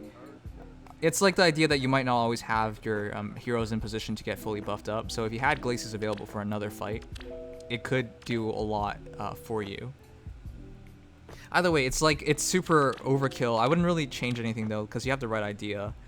It's just like, it maybe consider changing its home if you feel like you're overkilling a lot. If you value a more defensive value in it, and if you find yourself killing without really the Ground Blade effect of adding toe bonuses to damage dealt, then Owl Tomes usually work out better on armor heroes because of how packed up they are. See, Andre? I do think one day they'll do a Desperation Seal along with Advantage Seal, and it'll just break a lot of things in the game because, like, the game wasn't designed for this stuff when these skills were first made, but they're adding in seals, which kind of just, in conjunction with other skills, really changes things up. Thanks, Kate. What's the question? Also, this Fae is very, very standard. I don't think there's anything to say about it. It's fine. It's, like, good. The only thing I would say, though, is I wouldn't bother Fury because you're not a speed Fae. The only time I would ever do Fury is if you want to do a fast Fae. Otherwise, I think this is attack, isn't it? As in, like, plus attack?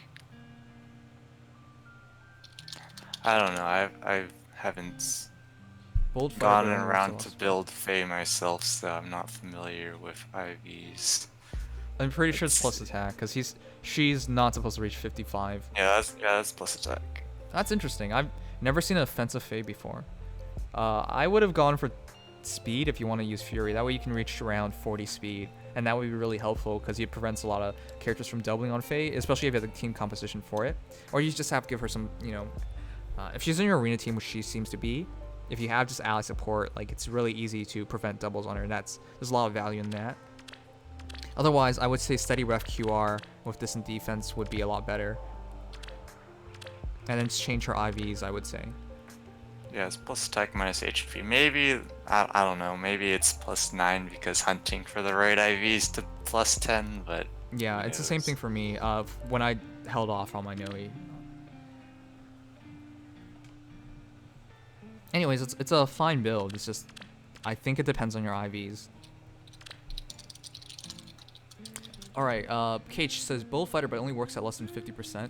You know, guys, I just think it's really weird in this game that we don't have... Expiration 16, guys.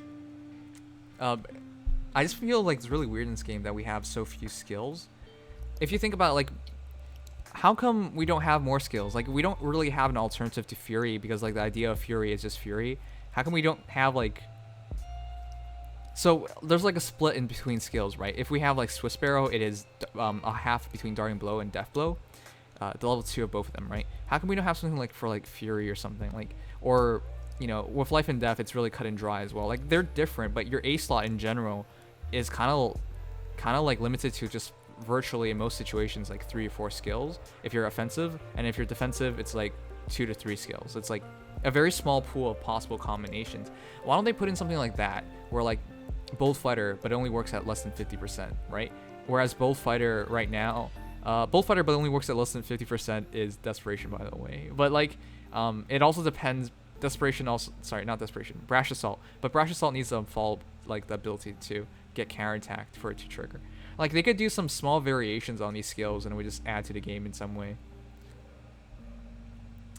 I'm just saying, like, the skill, by giving us such a limited skill pool, you see a lot of the same builds, and it's not as fun to build heroes, but wouldn't be very difficult to make other skills that are slight variances on what it currently is, but would make sense in a lot of cases. We have attack, defense 2 and the like. Too bad those skills are worth even less than Fury. Yeah, and that's incredibly unfortunate. And don't be afraid of getting judged, guys. If you make a mistake, I'm only here to like try and help you out. Oh crap. No, we made a mistake. It was supposed to be Dragon Skin. All right, whatever. We're gonna bail. If any skills become exclusive to their units having, I'm not saying exclusive, inheritable. I'm just saying like have more skills out there. Let people make more stuff.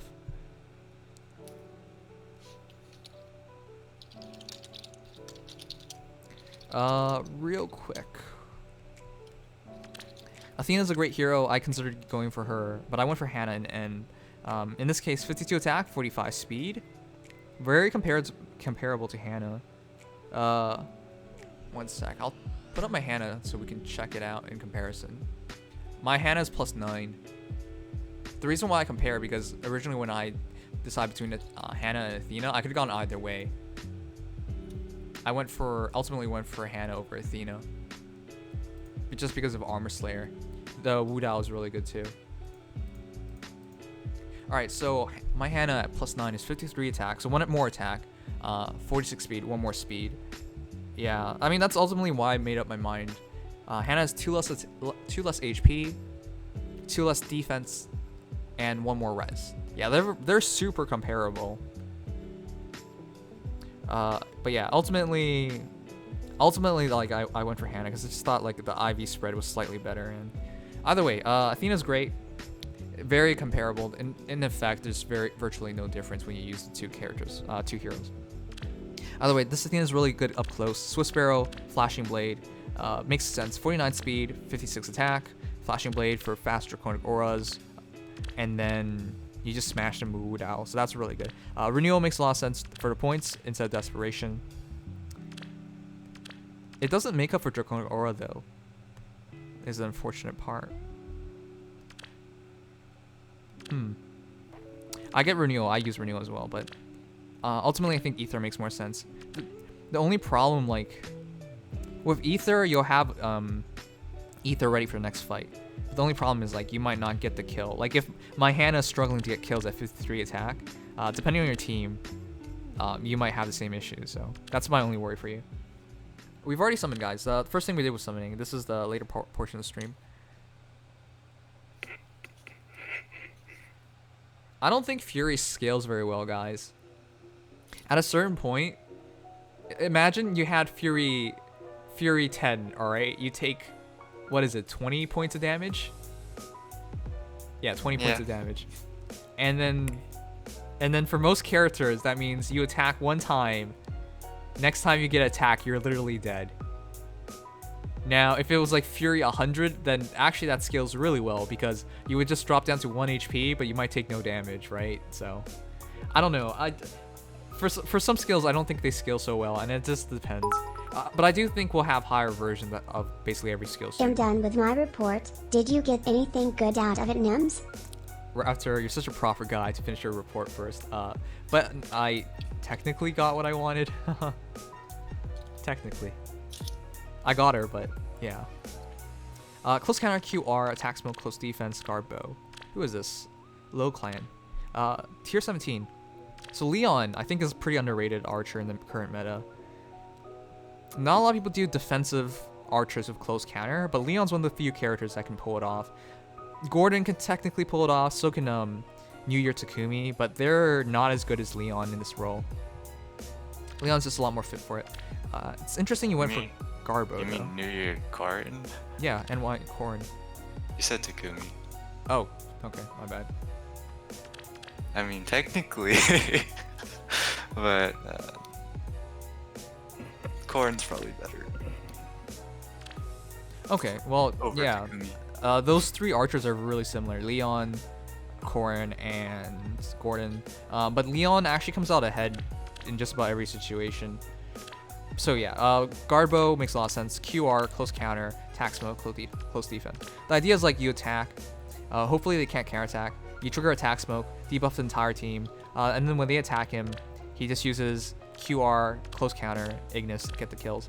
I'm surprised he went for Garbo over Slaying, because that way you would get Ignis to trigger, and then it would just kill. Otherwise, 46 times 2 might not be enough. Only problem with Leon is that mages kill him, so nothing wrong with the build. Just consider using Slaying instead. Unless Garbo can consistently get kills at 46 times 2. If you have the team for it, I guess that makes sense.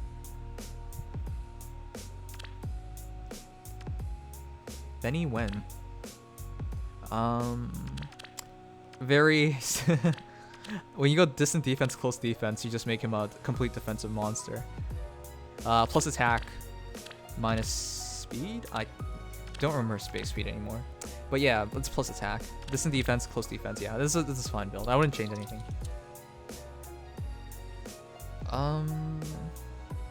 There's really nothing to change. I can't suggest warding breath or steady breath. I think that they're more expensive, but not for any real benefit. I mean, in most cases, Vengeful Fighter has you covered. It's only when you go under 50% where steady breath and warding breath really have true value. Otherwise, distant defense, close defense give you much better defensive value. So, perfectly good build. I actually want to check this out. Fooder. Guys, what do you think of the new accessories? The helmets look so ridiculously big. It doesn't even look like the helmets fit on, like, you know, Hector's head or Ephraim's head, really. But this build is perfectly fine. Drive attack, drive speed, silver sword. Yeah, this reminds me a lot of my own build. The helmets look really good, but they look really funny. Just like this too for Veronica. HP attack 2. HP speed 2 is perfectly ideal. Attack speed bond's also good, but HP attack 2 is actually fine as well. Plus speed with speed plus 3. Wow, that's really legit. With with attack speed 2, 44 speed, 48 attack would be pretty legit. Nothing to change. That's her base build is basically perfect. I actually haven't checked yet. How many SP is Wind Firebomb? 300 SP at Wind Firebomb Plus is 300. That sucks. I thought it was gonna be 500. Well, here's the thing about giving healers a 500 SP special right now, because if we were to do that, then they'd be able to score more than some infantry mages that you can see in matches above 740 consistently without blessing spam. So if we were to see 500 SP specials, you would see the cancer of Raffle's staff and yeah, and I know pasta, my phone's ringing. But that's just the a point. spam call. That's the point. You don't see healers in high levels arena. Well, we don't want to, because it's cancer trying to get your bonus unit a kill when they're storming here with no counterattacks. Okay, like, but that's on IS being dumb, because they should have never done that system in the first place. And they should have put a 500 SP so that staff heroes can be in the higher levels of arena. That's the way I see it. I mean, you can still see healers up all the way to like, I think it's like 752 or something. You remember those teams, right? It has to be carried through. I think at the lowest end I saw dragons, but at the highest end it was just all armors and like one character with one healer. It doesn't work because the healer runs in and then everything else is out of position. So right now, yeah. if you decide to go plus HP Veronica for the arena points, she maxes out 734. So if you were Right. to give healers a 500 SP special, she'd max 738, and now she's scoring close to infantry units.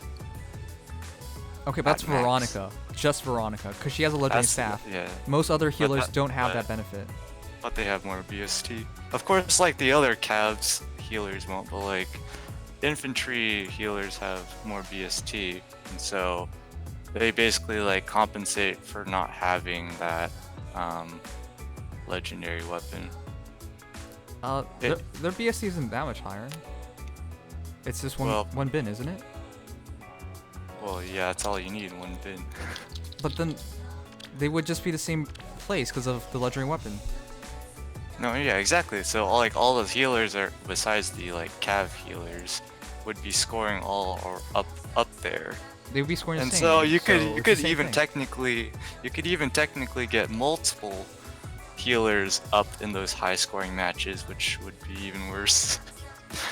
I don't know what they're gonna do to try and balance healers, because like just straight up no counterattack is just so strong. That's why like fire sweep or like wind sweep, water sweep, or dazzling staff, or they're just all good because you just straight up deny the follow-up attack or any counterattacks. Okay, Like, but I know. Okay, you don't need to tell me how good healers are. I'm fully aware of that. But I'm just saying, like, to keep them out, to bar them out, makes no sense. And if the rationale is simply because, oh well, Tier 21 wants you to use bonus heroes, well, that's a bad game design because you're inherently limiting the heroes making it into arena even more, which is like, why would you want a game to limit your choices? Like, it should give you more choices and challenge you and like force you to like be creative, not be more restrictive, like not restrict you and then forcing you to deal with it. Like, that's just so backwards to me. yeah, I don't know how they plan out this stuff, but like even with Binding Shield, Plan out the sure, stuff. it's good. It's a good B skill, but I just don't know where exactly they're headed with how they're trying to like rebalance things, because it seems like they just keep buffing Armor Emblem, probably to continue to encourage whales and people to invest into armor units. But I don't know. The balancing, it's at this point it's going to be incredibly difficult to rebalance. That's what I want to say. I don't think they really planned out anything, guys. I want to be frank. Yes, there is a plan here, but there's no master plan. It's like immediate plans. I don't think they planned it out, because if you think about it, the way arena works is just for money. It's nothing about skill. There is a bit of skill, but it's very minimum compared to the fact that to even get there, it either takes you a long time of playing this game, a very long time, probably a year at this point. If you're a new player and you actually have the determination to make it into Tier 21 and just save and go for armor heroes and just save like 1,000 orbs to go for like a special armor hero or something, yeah, technically you can do it, but those are very rare cases. What they really want you to do is open your wallet, spend, and buy orbs, and then summon, and then just keep buying, so you have enough merges in SP, and you have those premium skills with the SP to make it into Tier 21. Like, that's the idea. It's not a plan. It's not a plan for the players. It's like such a short-term plan, and they just do minor adjustments without like really thinking about the ramifications. Like, arena is just incredibly restrictive. Oh boy. Anyways, I'm just saying, for healers, if there was a plan, they would have been like reasonably in Tier 20 by now. There's a lot of heroes that are inherently restrictive. Like that, by the name Fire Emblem heroes, you think we're allowed to use, heroes of Fire Emblem. Realistically, no. If you want to use them in arena, no. Which is weird, because in all Fire Emblem games, you could use whatever in an arena. Whatever. It's dumb. While they flipped it so the low scoring unit scores higher, including levels, that'd be hilarious. People trying to win with level 1 units. Another thing that they could do is drop the lowest score and drop the highest score. Oh, yeah, we'll talk about this in a moment. If you think about it, if they drop the highest score and drop the lowest score, it's only your middle 2 heroes that matter the most. That way you can have a low BST, low SP hero in Tier 20 or whatever arena, or it could be your bonus hero. and it wouldn't really affect you. And this way, even your best hero. Well, maybe they don't want to drop the highest score. I don't know. Either way, I think if they run a system like that, it would encourage people to use more different heroes. They didn't have to do it this way, is what I'm saying. They could have had a very similar system, but not be so as obstructive. 8,920,737,055 if we are doing hero reviews. Yeah, we are crazy.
I know, and that red helmet actually fits him so well.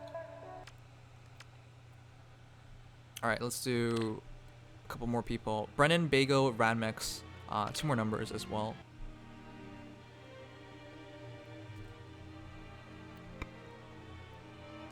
Nim just doesn't notice. Pasta, when are you gonna realize it's not that easy to read the chat, speak at the same time, and keep up with everything?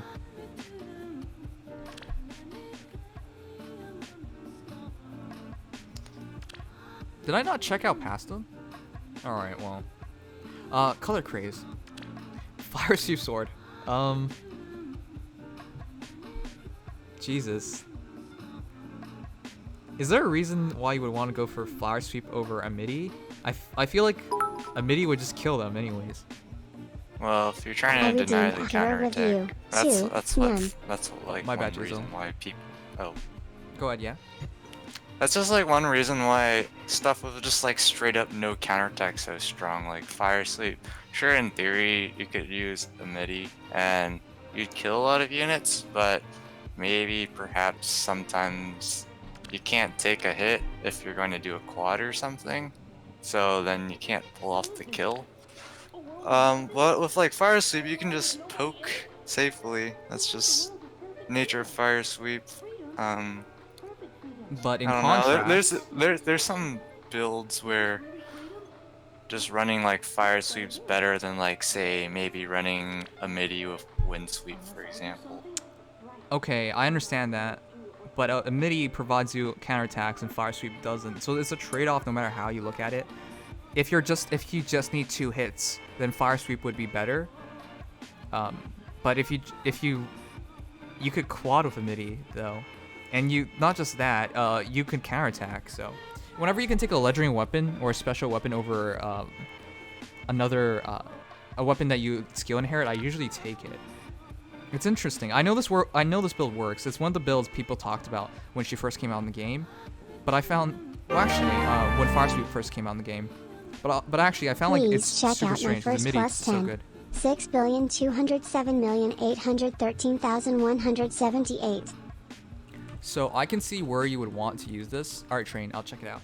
I can see where you would want to use this. It makes sense, especially with some of the armor heroes nowadays. You probably can't take a hit, but at the same time, if you can take a hit, quadding and then with Luna, you'll definitely kill.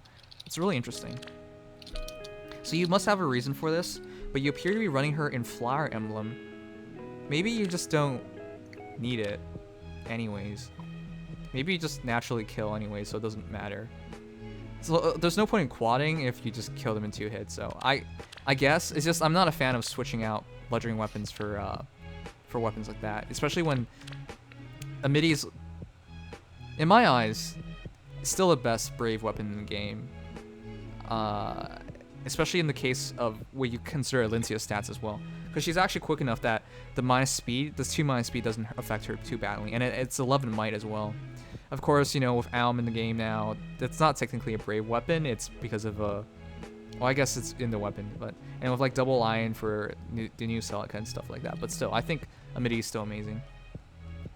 Yeah, Sword Heart, Mr. Schwitz. I can't Meister Schwitz. I can't even say it right, but that's also really good as well. But in consideration to Alincia's base stats as well, like I prefer her. Also, she's cute, and Reinhardt's an old fart, so. Oh, he says I'm technically undecided on what weapon to use. Why doesn't that even show up here? Oh, okay.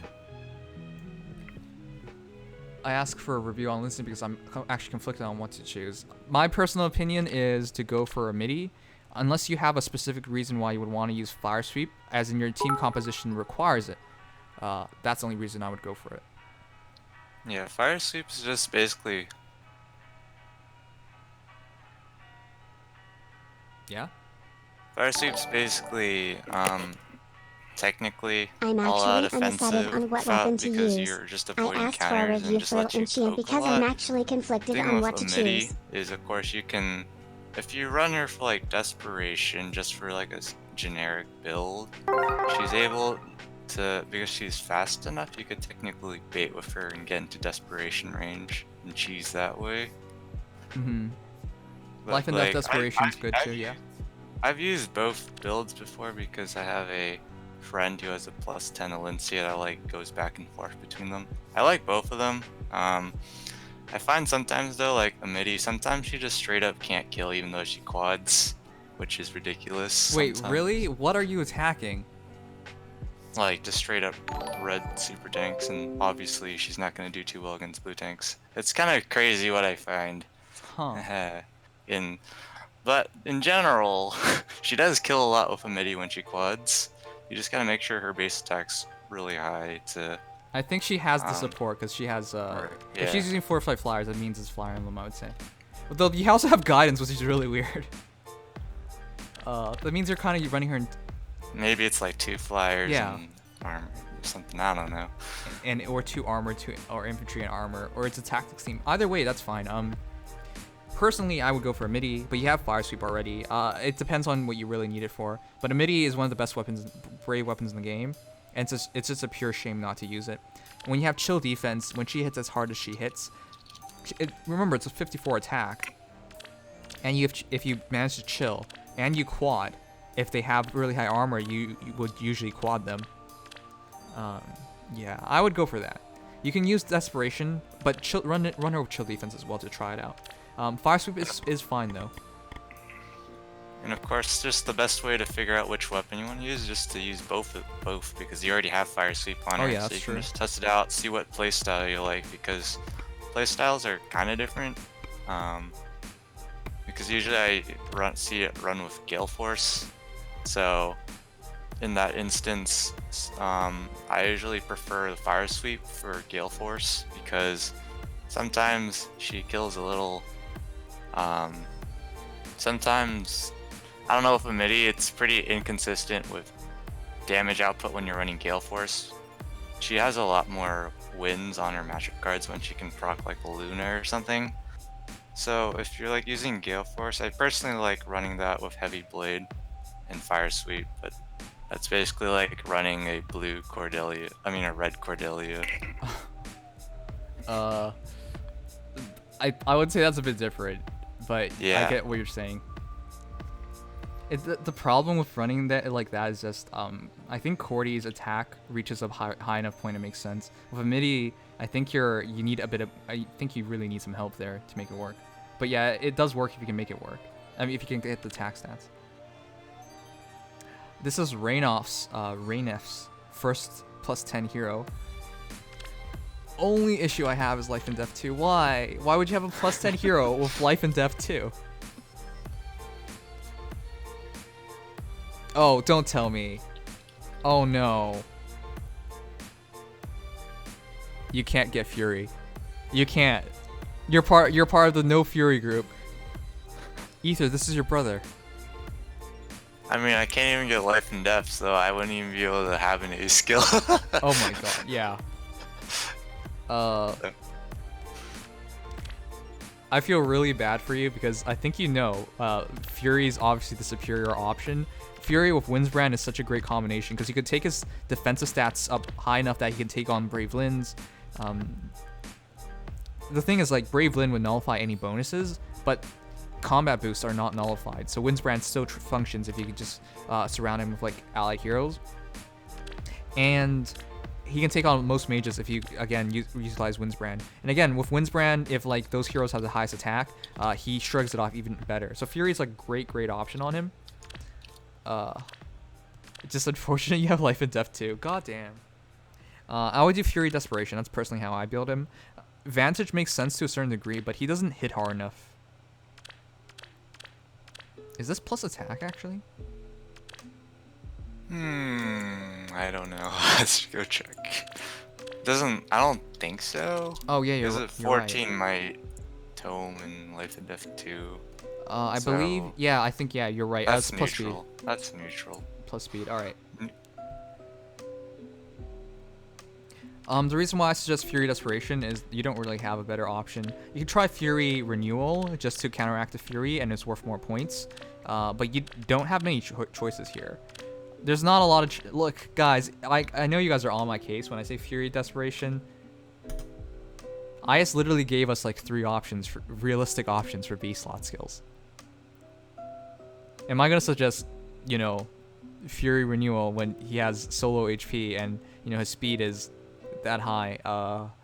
Especially when he has Windsbrand. Probably not a good idea. I don't really have a lot of things I could possibly suggest. IS didn't give us many skills in the B slot. Honestly, there should be more. I can't suggest, you know, Lancebreaker because he's likely going to just one-shot them. He's not going to need help there. And if it's Effie or something, well, it still doesn't really matter. Like, you shouldn't be teching for... You shouldn't be worried about Effie with Soren. With green heroes and stuff, he should be fine as well. Like, it's just... There's, like, nothing realistic... Nothing else you should realistically put in.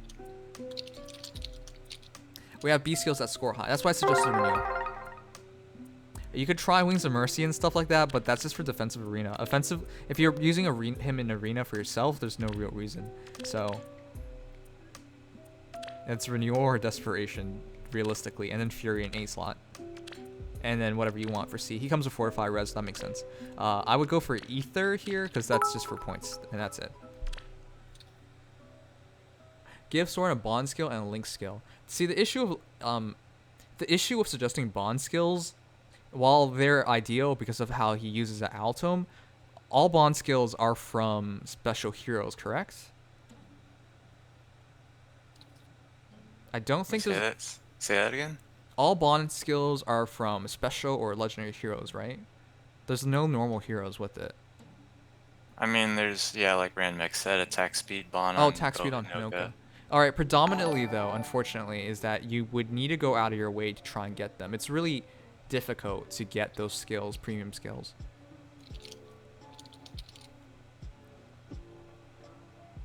We already summoned, yeah. I'm just saying, like, there's not a lot of options, so I would usually suggest Yes, there's an advantage going for a bond skill, but it's infinitely more difficult. Like it costs so much more and it's more difficult to get, so it's hard for a suggestion like that. Raptor Claw subbed for Brennan. Thanks, dude, but why Brennan?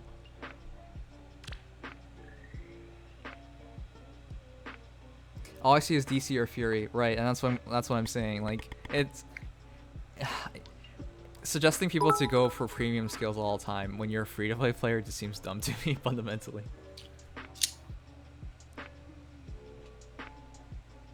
All right, let's keep going.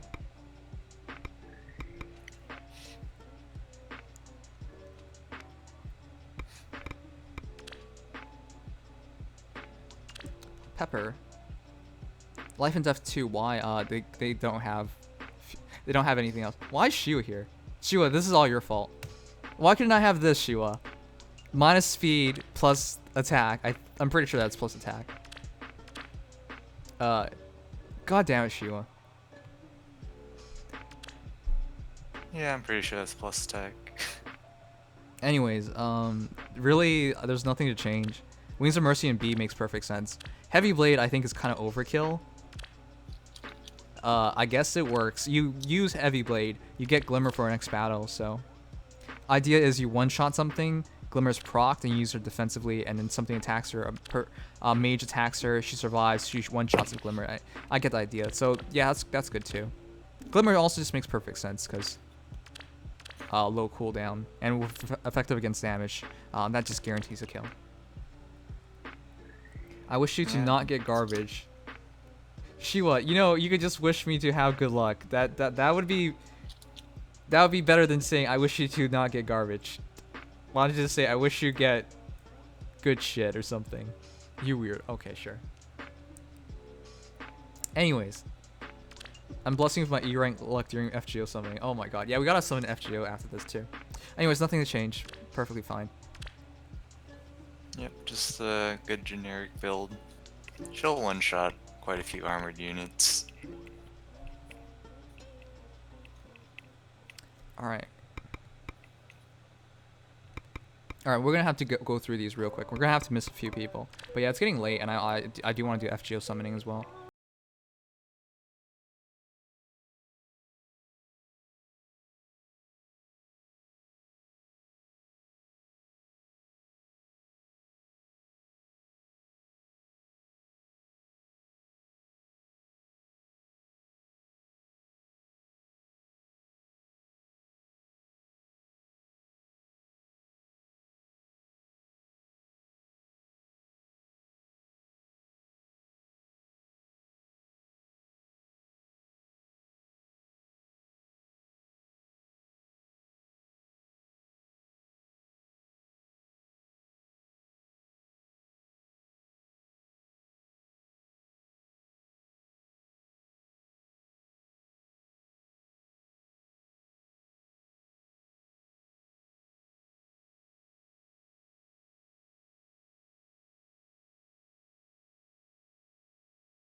He's gonna use Celica for bonus, so he's trying to get consistency Oh. out of double lion, but I don't think that's gonna work too well unless I Yeah. told him unless you heavily buff her.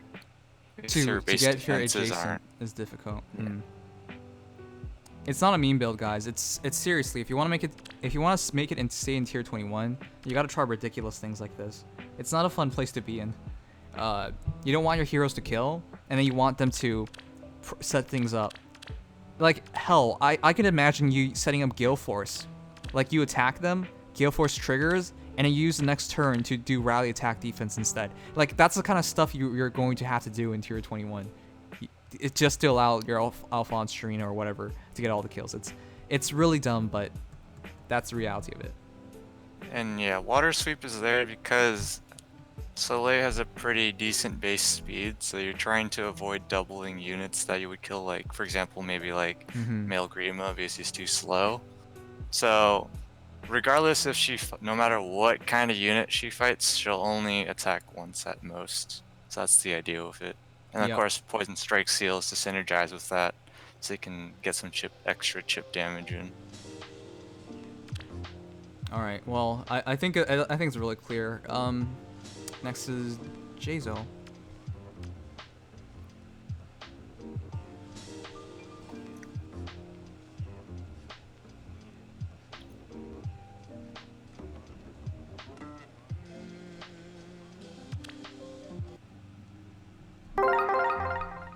I know how stupid it sounds to people not in tier 21, but you literally do not want your heroes to kill. The only hero you want to get any kills with is your bonus hero.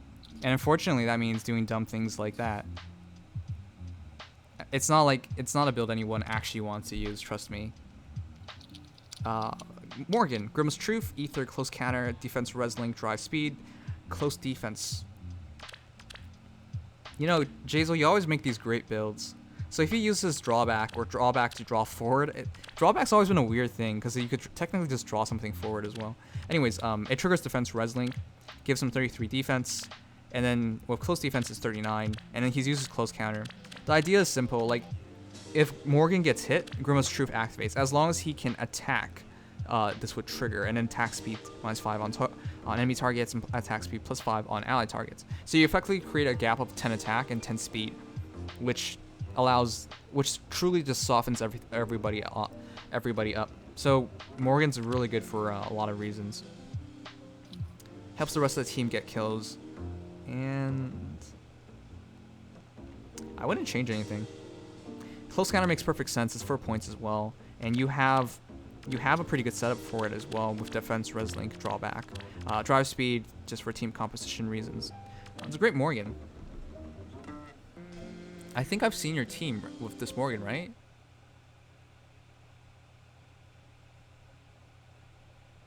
Frenzy, what about your donation? Wait, what donation? Oh, I missed Hoagie Fest.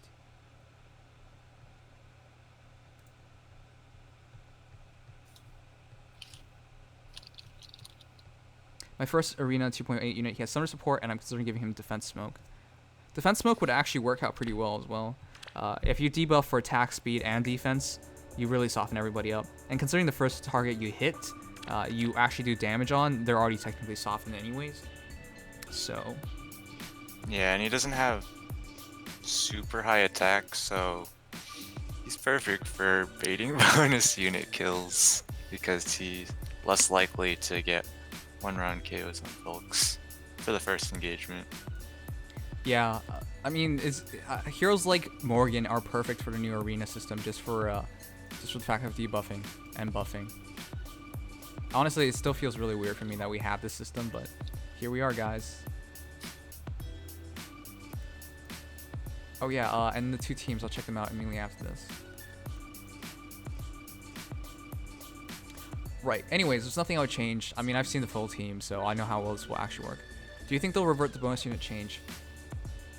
Has IS reverted anything ever? They don't revert changes. Well, they've reverted the infernal difficulty grand conquest teleporting thing, but ignoring that, like, they're probably not gonna like completely roll back the change. The easiest way, if they just want to like forget the existence of this change. They just make it so each time you get a kill on a unit, you get +3 points, regardless of the unit that kills. That's the easiest way to fix it. Two And billion pretend one like it never hundred 156,030,963. If you're feeling another one. All right, Warning, Tango, I'll not check it for the out. light-hearted smile. Not for the lighthearted. All right, real quick, this is Frenzy's team that he sent in. Frenzy, you're not making tier 20, are you? Tier 21, I mean. Not making tier 20 with +10 units. I mean, right now tier 20 is no longer as prestigious as it was before. Now it's just like kind of a joke as well. Fuck you, IS. Anyways, for this team, Binding Blade, DC, Wings of Mercy, that's fine. Wings of Mercy for the points. I would have personally ran Renewal just to stay in Binding Blade a bit longer, but Wings of Mercy makes sense. Panic Ploy, Defense Tactic, yeah. I mean, it's a tactics team because you have Sheena and you have Veronica. But that's really particular because... Oh, you're doing it with Seals. Okay, that's fine. Okay, if you're doing it with Seals, it makes more sense. If you're doing it with your C skill, you're not going to have any consistency running 2 infantry and armor. Guys, what do you think of Sheena? What do you... okay, I guess what do you think about Marth as well? But what do you guys think of Sheena?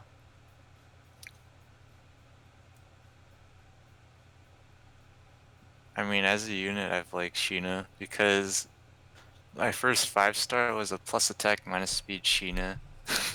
Okay. And like, she was one of the, in the very early days, she was one of the very few units who had solid mixed bulk. And even nowadays, I still like the tank meta better than nuking stuff. I don't know. It's just been like, she was my first 5-star, so I can't like, I'm still trying to pull Sheena's to +10, I'm still stuck at +6, but yeah, I always used to like make tanky, funny builds with her. Okay.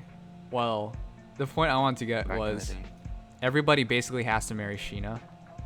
I mean, unless you're a whale, you have to use Sheena basically if you want to make it tier 21.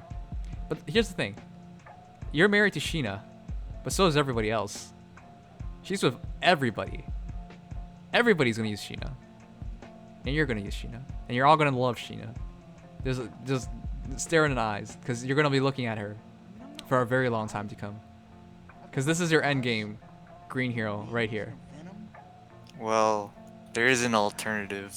Well, I'm aware of the alternative. You save enough orbs to get another armor hero, but it's for most people, the most reasonable thing is, this is it. This is your wife. She's not gonna get any prettier.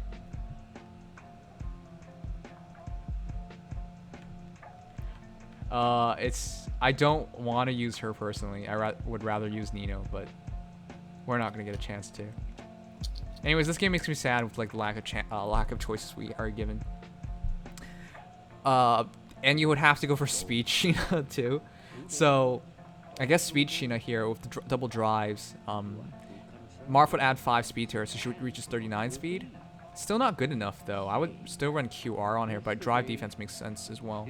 Well, you wouldn't want quick riposte because this is for arena. You're right. If you trigger ether, you kill them. So, okay. Well, I guess she's the perfect arena hero because her attack is shit. Unless you put on Vengeful Fighter on her, then, guys, can you imagine that? You put Vengeful Fighter on one of your heroes. New arena changes come along. You remove Vengeful Fighter. That would drive me insane because that's such a premium, awesome skill. It's becoming more and more common nowadays. When it first came out, like the commitment to put on Vengeful Fighter on anything was rough back in the day. Unless you're a whale, nothing's rough if you're a whale, I guess. It's just, yeah, that's just that gets to me. I don't like that idea at all. Anyways, this Marth, Fury, Renewal, Drive Speed, Falchion, Ether, it's very standard build. I mean, you use a drive skill you use drive speed and then you use drive attack in your seal slot. But because you're doing a tactics team, tactic makes sense. As for Sheena, Sling Axe, Steady Ref, Renewal, drive speed, drive defense. You want to prevent her from getting doubled, and then you want her to attack back one time to soften them up. Makes sense. And then we're on close counter, Rifle Staff, Savage Blow, close defense. Savage Blow. I guess you need to chip damage them, so sure, I guess it makes sense. It's a fine team, nothing have changed. Yeah, one alternative is Wary Fighter on Sheena, but that playstyle is a little different because you do have like a lack of mobility with this team for Sheena. So Wary Fighter could be a good option, but well, with this build, you can still get a chance to like double on the counter if you need it against slower units. But yeah, a lot of people like the easiest way people have been transitioning to the new arena change is just removing like quicker posts and like throwing on renewal or throwing on Wary Fighter or something. I guess one perk of Wary Fighter is if you really had to, you could have Sheena bait a Zelgius, Bold Fighter Zelgius, and she wouldn't get doubled, but that's really niche, and I don't know why you would be baiting Right. with Sheena. That's not really something I would bring up because it's just like, why would you ever want to do that? But yeah. Uh, there's nothing I would change. The only thing I have to say is like, I just hate the idea of this new arena. Really, I just can't say it enough. This team makes perfect sense. I think you'll make it fine in tier 21. But only, oh yeah, the other thing I wanted to say was, without any positional skills, without distant counter, with only distant counter on Roy and Veronica being able to counter at range, and no positional skills, and with armor hero as well.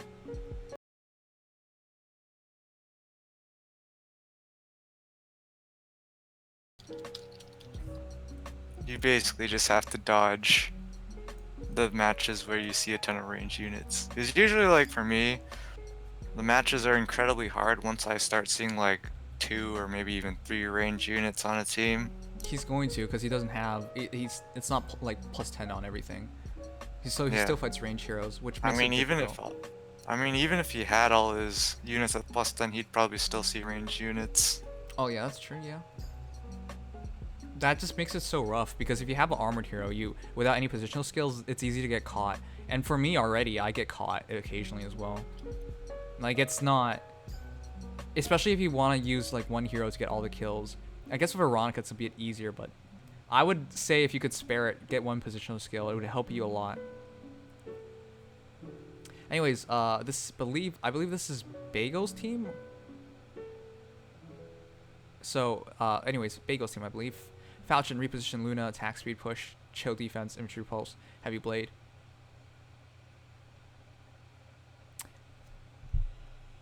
That's kind of busted. Attack speed push with Falchion. Keep in mind, guys, Falchion is going to heal you up anyways. It's going to heal you 10 HP. You take 5 damage, I believe, and then attack speed push. It takes you out of attack speed push as well, but it doesn't matter. You'll just heal back into it. See, Ether. What did I get in my summoning? I got what I wanted, and that's it. But not how I wanted it.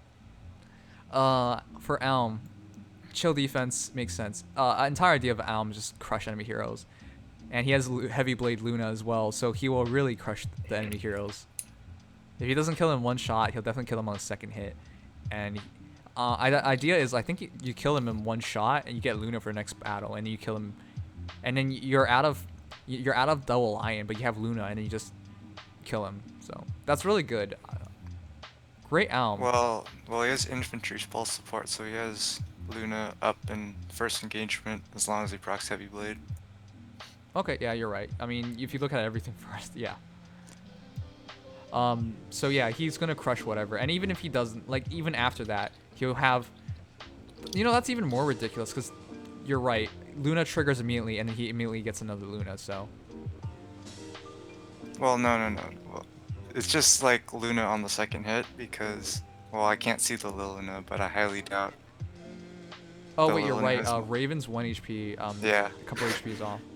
Perfect infantry pulse setup. Oh, okay. If he actually had instant Luna and then another Luna, right? If he whatever reason needed to, you know what? This is fine either way. He's gonna get Luna after the first hit anyways. Wait, what the? Wait, wasn't that what I said? Whatever. I'm pretty sure that was what I said the I first thought time. you said double Luna. No, I didn't say double Luna. I said if you double, you get a Luna. I mean, if you double, Luna triggers as in first shot, heavy blade, Okay. proc Luna. First shot you hit, they attack, Luna's procced, and then second hit, Luna. All right. Anyways. Noe, steady breath QR infantry pulse. It's interesting you're running a speed Noe. I mean, why not? 37 speed though is not that quick, not without support, and it's a B at it's ally support at B as well. I mean, you could do it. It's fine either way. It doesn't change very much. It's just 4 defense difference, so it wouldn't change anything significant. Well, if you have the red IVs, it's 7, but that would make a bigger difference. Still, I don't think it's such a big idea. I'm surprised you're going for steady breath QR with a speed Noe. Usually the setup there is a lot different. And then Raven, Swift Sparrow, Desperation, Infantry Pulse, Basilisk, Gale Force. Yeah, that's fine. This is for fast Gale Force, makes perfect sense. Basilisk drops it to 4, and then if he doubles, it triggers, so. Pretty sure he has Infantry Pulse helping out too. Yeah, he does. Hey Nems, if you don't mind, I'd Sure. love it if you could check out my Micaiah. My ID is 2,142,917,257. Thanks for always providing great content, D. I'm not sure if I actually always provide great content, but thank you for support. I'll try my best. Though this has been dragging out a bit long. It's usually when we don't do a heroes review for a while, it always like piles up, so I don't blame you guys. It's just okay. Luna, life and death, dull ranged. Dull range is such an interesting skill because I don't rarely, but it's over half the matches I don't see any kind of buffs anymore. Right, everybody uses drive skills, in which case dull range doesn't do anything. Life and death, I believe this is an instant blazing wind, isn't it? It is. Yeah, instant blazing wind, and then that's just instant nuke. You just wipe out, possibly you kill one hero and then you drop everybody else to 1 HP, and in which case I guess if like Noe runs in, everything dies. Yeah, that's a fine build. Auto attack wave for more attack. So idea is you get as much attack as you can, attack buffs, and then it does more damage for blazing wind. Unfortunately, if 4 blaze counted for blazing wind, that would be amazing, but it doesn't. Anyways, dull range. I guess you don't really need a B skill because I think you're just trying to one-shot them anyways, so that's fine. Dull range SP, how much is it? 240. 240. All right, that's fine. Okay, that's a great team. Instant blazing wind Lola, fast Gale Force Raven. I mean, it's you just attack one time and Gale Force triggers, and fast. Yeah, this is a great pulse team. You always show these amazing teams, dude. Gale Force actually becomes 2 charge. He's gonna get Gale Force on first hit. Yeah. Yeah, I know.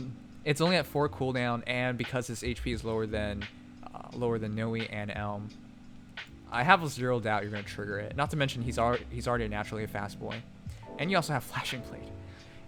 It's such a great team. Why do you do everything great? And the best part about this is your 3 heroes, well, 3 of your 4 heroes, anybody could reasonably do. Like, Swift Sparrow is kind of expensive, Infantry Pulse is kind of expensive, but given we've gotten Marissa's, Steady Breaths is pretty expensive, I would say. That's the most expensive skill in your entire set. Everybody else, getting 11 Lunas, 11 Ravens, 11 Noes, it's pretty reasonable. This is a build that other people could do as well as what I'm saying, which is incredible because it's so good. See Assault Knight. Thanks. Alright. Anyways, let's try and wrap this up. I do want to summon on FGO already. Alright, so Dingle Chain, Tyler Branson, and Yamasenshi, along with Ranmex, Brennan, and I think there's a code as well. And then there's still Severe and Cage. Wait, oh god. When did they? I checked the list. I didn't see them. It in wasn't. It wasn't from donations. Oh, okay. Hoagie Fest. Oh, I'm sorry, Hoagie. I really did miss you. God damn it. Outside of that though, really, what is there to change? Tier 19 Hoagie Fest, perfect Xander. Honestly, we might look at Barb Shuriken and think it's weird, but Barb Shuriken drops your cooldown by 1, which guarantees Ignis triggers, which was the awkward part about his last build because Dusku Chiwa, while effective against damage, you don't really want him to attack, and you know, unless he's getting attacked by Brave Lyn or something, you're not going to actually use the effect. So Dusku Chiwa was actually not the best weapon for him. Instead, the best weapon was actually Barb Shuriken. You drop that cooldown by 1. You refine it for defense. He reaches 37 defense. Ignis is now 3 cooldown. You guys at lower tiers, or if you're newer players, you might think 48 times 2 is enough to get a kill. It's not. In most cases, it's not. Chill defense, if it triggers, it helps out, but most likely chill defense isn't. Chill defense is very inconsistent because it works on the enemy with the highest amount of defense, which is usually not what is attacking Xander. Anyways, the idea is pretty simple. Something attacks him. 37 defense is not the greatest. I hope you have odd defense wave activating or something else supporting him. But if he can survive the hit, the idea is he will nuke them with Ignis and kill them. And that's what QR is for, to guarantee Ignis triggers. That way he gets attacked, he attacks back, they attack, and then Ignis is ready, and then final hit, Ignis triggers, he gets the kill. That's the idea. Great Xander though. Xander's dance is really funny. I think that might actually be the best part about him. Cause he's actually pretty good fodder as well. He's actually incredibly good at fodder, but you actually have QR3 on him? Yeah, go ahead. Well, he comes with QR3. He just has a solid base kit. Close counter, quick riposte, and then odd defense wave. No, it's just set. Yeah. I just meant like why. I was just thinking earlier about chill defense and thinking about it. I was like, if you have QR3 on him, close defense would work much better. So it would cover him much better. Is what I say.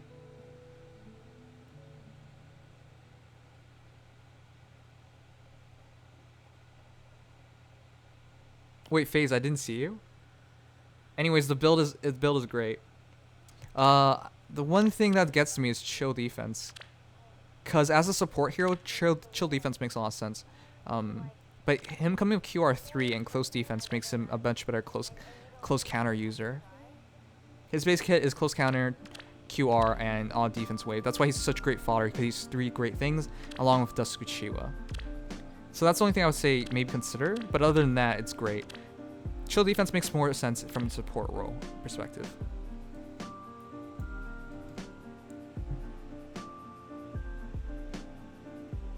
I'll do Ranmax Brennan last.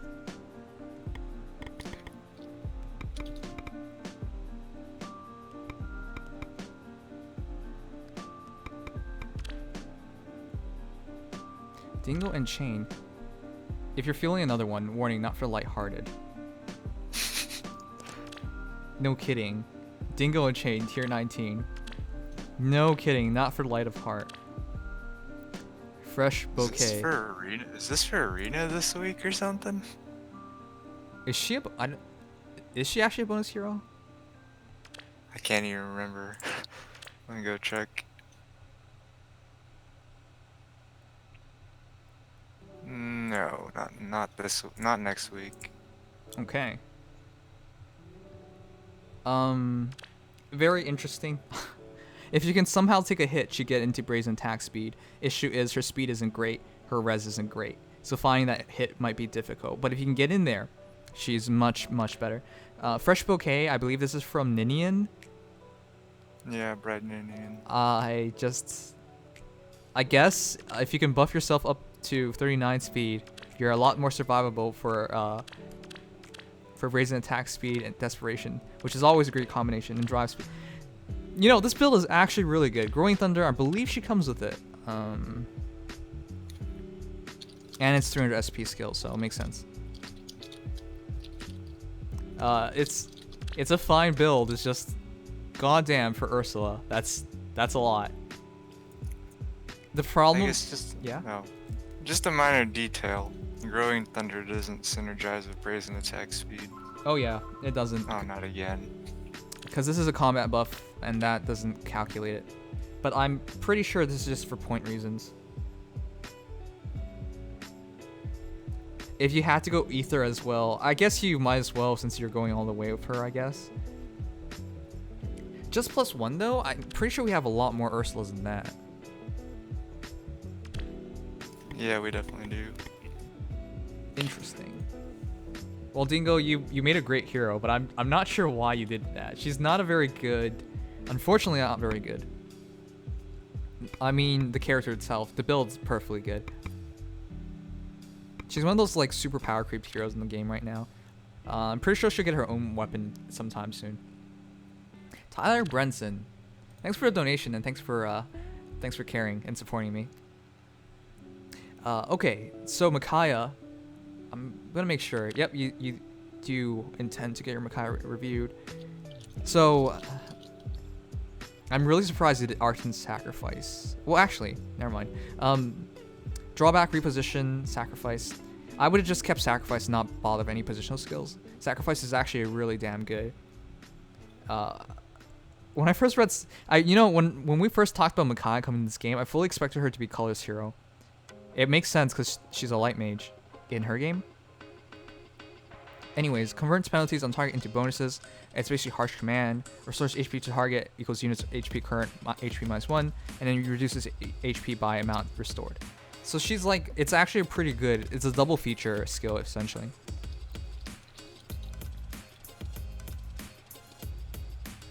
Light magic is blue magic in this game, yeah. Go ahead.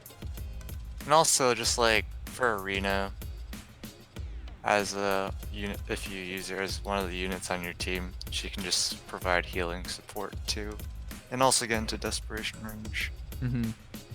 She's, you guys are actually right about it. She's one of the most ideal heroes for this build. Actually, I'm surprised. I thought it was gonna be Desperation Brash Assault. Interesting. If it were me, I'd run Desperation Brash Assault. You're just one sacrifice away from Desperation Brash Assault. In general, I would say. Her HP isn't that high. And because it's just healing. Well, you could do Fury Desperation speed +3. That would also work. It's just Desperation doesn't work quite as well with only 40 speed. I hope the rest of your team can bring her up to enough speed to make it work. Otherwise, you're going to have to really rely on speed ploy, which is not consistent. Sometimes the enemy heroes are diagonal to you and you can't move to line it up to work out that way. Ploys are great and all, but you shouldn't expect it to work perfectly every single time. Sometimes it's just not possible to use it. Some of the maps make it literally impossible to use it. If there's like obstacles or there's stuff like preventing you from going to that space. The ideal build, I would say, for Micaiah is really defensive. I'll check it out. Your Tiki. I'm looking forward to Tikis. The ideal build, I would say. You have Life and Death too. Wow, that's crazy. If you went for Life and Death, it will work with Desperation a bit better. Yeah, the ideal build, I would just say, is Distant Defense 3 with QR 3. And the reason for that is simple. Like, she can take on enemy mages. She just wouldn't kill them in one shot. If you double, you should kill them. And I would run, if you really wanted to stack up, double distant defense would also work. The reason why I would do that build is because against armored cav heroes, she would probably one-shot them anyways. And she's supposed to be defensive. There's no need to do Fury Desperation. It's interesting you tried this, but you already have the build available. I don't think Micaiah is one of the offensive heroes in the game, but with your stat line, it would work. I'm just interested in knowing why you decide to do that for Micaiah. Fury kind of hurts Sacrifice, which also hurts her ability to heal. But other than that, you know, this build is perfectly fine. Just surprised that you did it on Micaiah.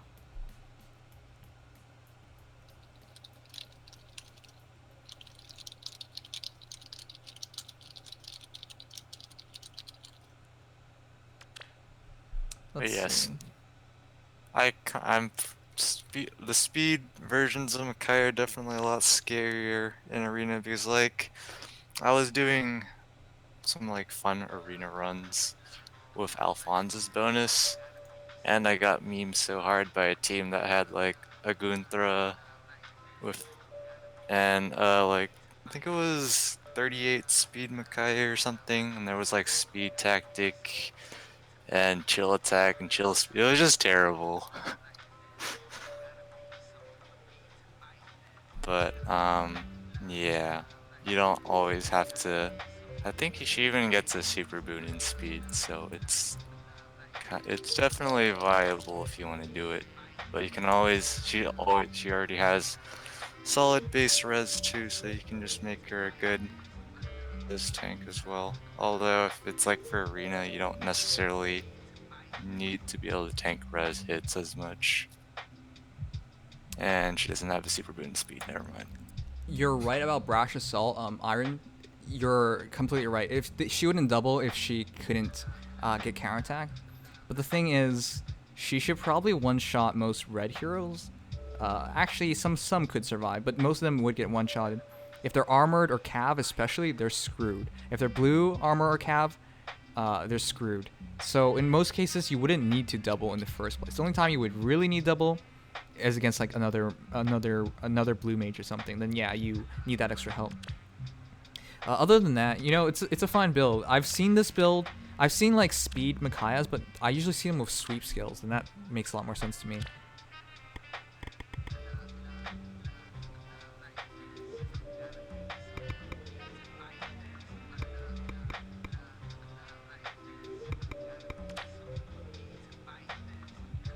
What's the best best build for Soth? Honestly, I just did Fury Desperation because he hits hard. You could also do life and death Desperation is what I did. You could also do life and death Advantage, but it's kind of awkward. I would keep life and death because he comes with it, and he's a fast hero, so Desperation makes most sense. And he has no defensive stats. There's really not a lot of builds available. Soth is pretty simple. You can try sweep skill as well. That's the extent of it. And if you want to do something fun, you can run close counter, but you gotta know what you're Close doing. counter on Soth? Oh, come. I've used close counter soaps in Grand Conquest and stuff. I'm aware you can make anything work out, but that's a very hard sell for most people. Like, I can't go around suggesting close counter Sophs. I don't think anyone would take you seriously at that point. Even though, technically, yeah, you can explain it, but nobody's going to remember the explanation. They're just going to remember them suggested close counter Soph. What a moron. Look, there's a lot of builds that you can make work. I fully agree with that, but it's just unreasonable for most people. And it's unreasonable to even suggest it. You have to have the team to back it up. So it's not even just like a unit build anymore.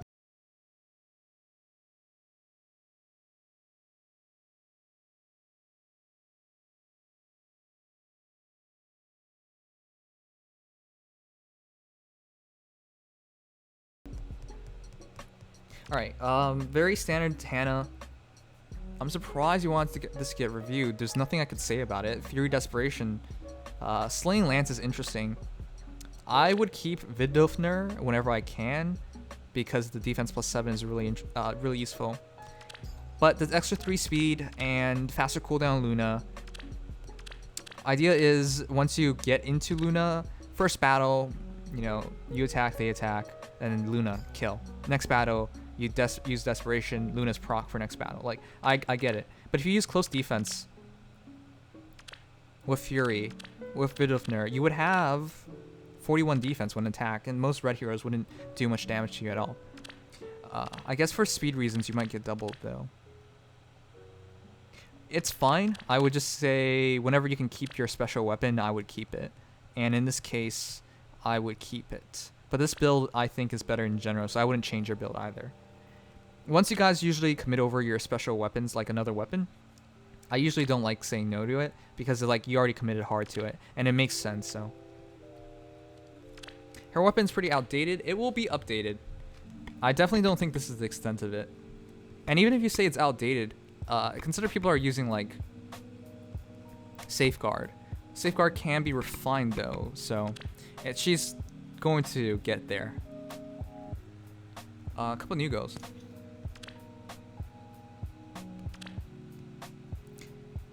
So, I agree with you. You said, can you look at my new best boy? Yeah. I would love to see more Hanadas in my barracks. Mostly for Fury 3. So, whenever I see Hanada, I'm just like, oh, you did not even learn Fury. Wow. This super rare skill. Okay, well. Anyways, the build's fine. I would do... Why... I just never understand why people do this kind of stuff. Alright, so from what I can tell, you're going for instant Ignis. But you gotta get hit hard enough that Raft triggers, and then steady breath triggers, and then you Ignis them immediately. But if you use close defense, you might not get hit hard enough. Ether, what do you think? It's alright. This is a variant of the using Wrath. It's slightly less consistent, but again, like if you get into Wrath range, then Ignis is going to be at 2 cooldown every time you end turn. So it would mimic Bonfire, except it's a Wrath boosted Ignis, so it hits even harder. But I don't know. I just like the consistency of running Slaying Edge with Bonfire. Right. It's either Slaying Edge Bonfire. Wrath Ignis definitely works when it's set up. It works a lot better, especially. But it's just the initial setup for me. I haven't, like, none of my friends have a Wrath Ignis Hinata, so I can't test it out myself to see how consistent it is. But my guess is that it's probably pretty consistent if you bait a unit that attacks into his defense.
Breath, you get no you don't get a cooldown penalty. You get effective against Dragon. You get an attack defense bond. Special version because it's 2 spaces, not 1 space. So it's so friggin' good for Tiki. It's just ridiculous. DCQR, spur defense res, that's for points. I guess this is all for points, but yeah, great build. Heavy Blade is interesting. You can trigger it with Breath of Fog though, so. I have a plus 10 Tiki, plus defense minus speed with basically the same build, but from what I back before the arena change, I was using her and I never really found a problem with her rocking Ether because I kind of made her so tanky that she just stays in quick riposte range basically forever. So my personal take on it is if you want to make her even more bulkier, you just choose like close defense or distant defense for seal. But Heavy Blade definitely does help her guarantee ethers in certain matchups a little faster, but honestly it's not entirely necessary, but she definitely has good consistency with Heavy Blade. What's Tiki's value as a hero? Because Breath of Fog and with DC, that's so many extra SP points. She scores as much as Noe at max investment, so 742. Okay. I thought it could have gone more than that, but she is 157 BST, so. Yeah. All right, that's a shame. I wish it was a bit higher. Anyways, great build, nothing to change. All right, finally we get to Kyoya and Severe, right?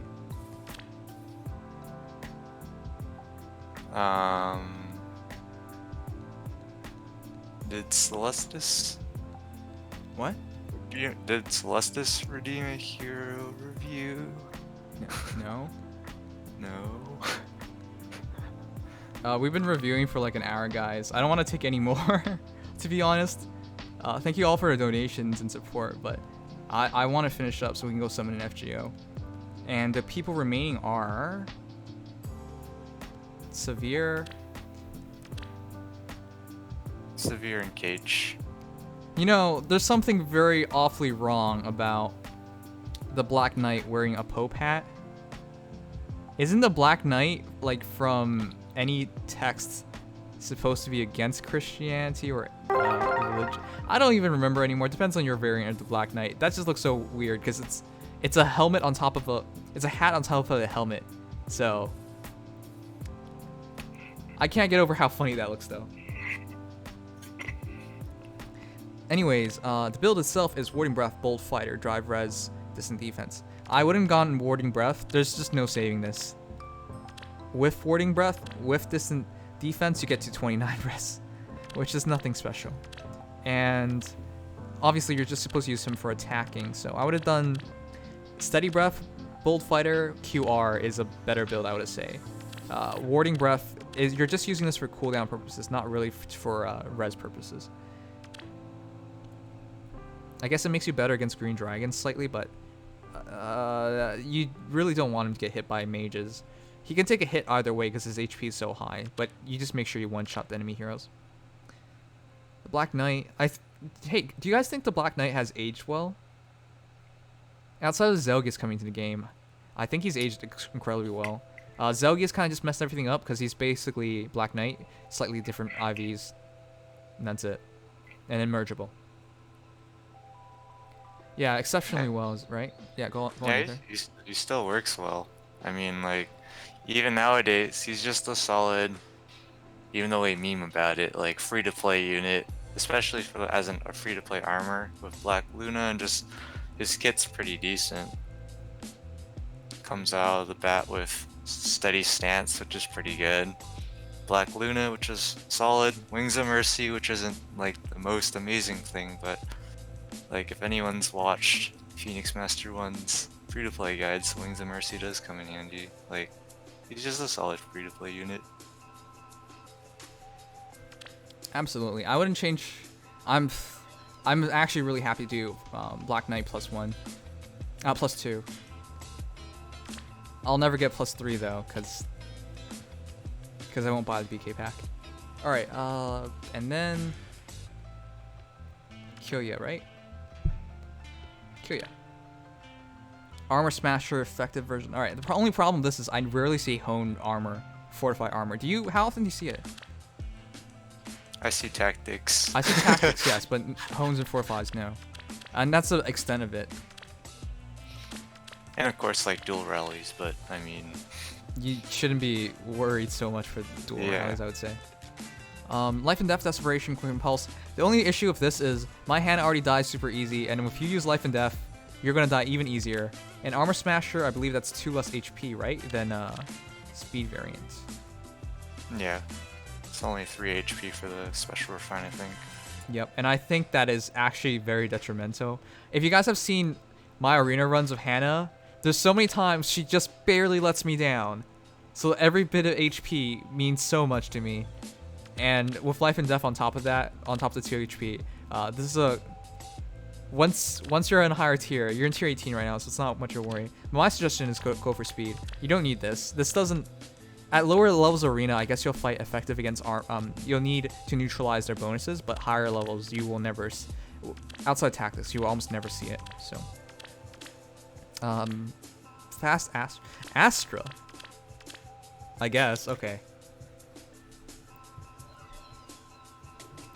HP gets appreciation as a stat in this case because of how often she gets pushed to her limits. Anyways, it's a fine build. Ultimately, I would say Ether, Speed, and Life and Death is fine. She comes with it. It's the cheapest option. Fury, it would be a bit better, but Life and Death, cheaper. I would just take that. Could you please check out my Fae build? I'm sorry. Look, we'll do another hero review later on in the week.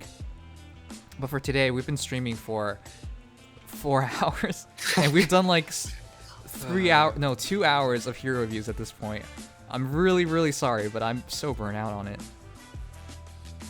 Yeah, I think there's just Cage left, and I can't see the list of donation stuff, but it's just Cage outside of any donations or things. I intentionally left Brennan to last yeah. person though. So. Alright, yeah. Radmex, Fencelir, Steady Breath, Wings of Mercy. Steady Breath, Wings of Mercy. That's a very interesting build. I think I've seen that on BKs who can't afford QR yet. Spur attack res, double spur, double rally. Those are for points. Not to mention they're actually pretty useful. Speed smoke.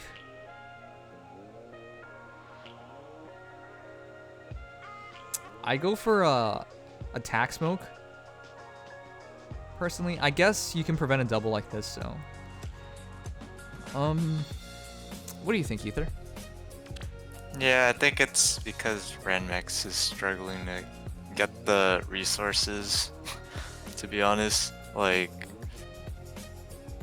I don't exactly know where Spur Attack Res per se is going to actually come in handy if you're trying to get Sharina the bonus kills. I would switch that. Like too. I don't know, like running like Attack Smoke or something for C skill would be better, but not everyone can pull Kazes out of nowhere. I mean, and like well, we got 2 for free. Well, yeah. Wait, didn't we get 3 for free? Yeah, Ranmix doesn't have any Kazes. What happened to your Kazes? Probably on the rest of the Askew tree. I don't know. It's probably something happened. But for like maybe B skill, I'm guessing maybe. We got 3 for free. That's right. We got 3. What happened to all of them? Yep, they went to the other bonus units. What? Okay, sure. But yeah, Attack Smoke is a pretty good C skill for the Asker trio. Just helps them survive a little better.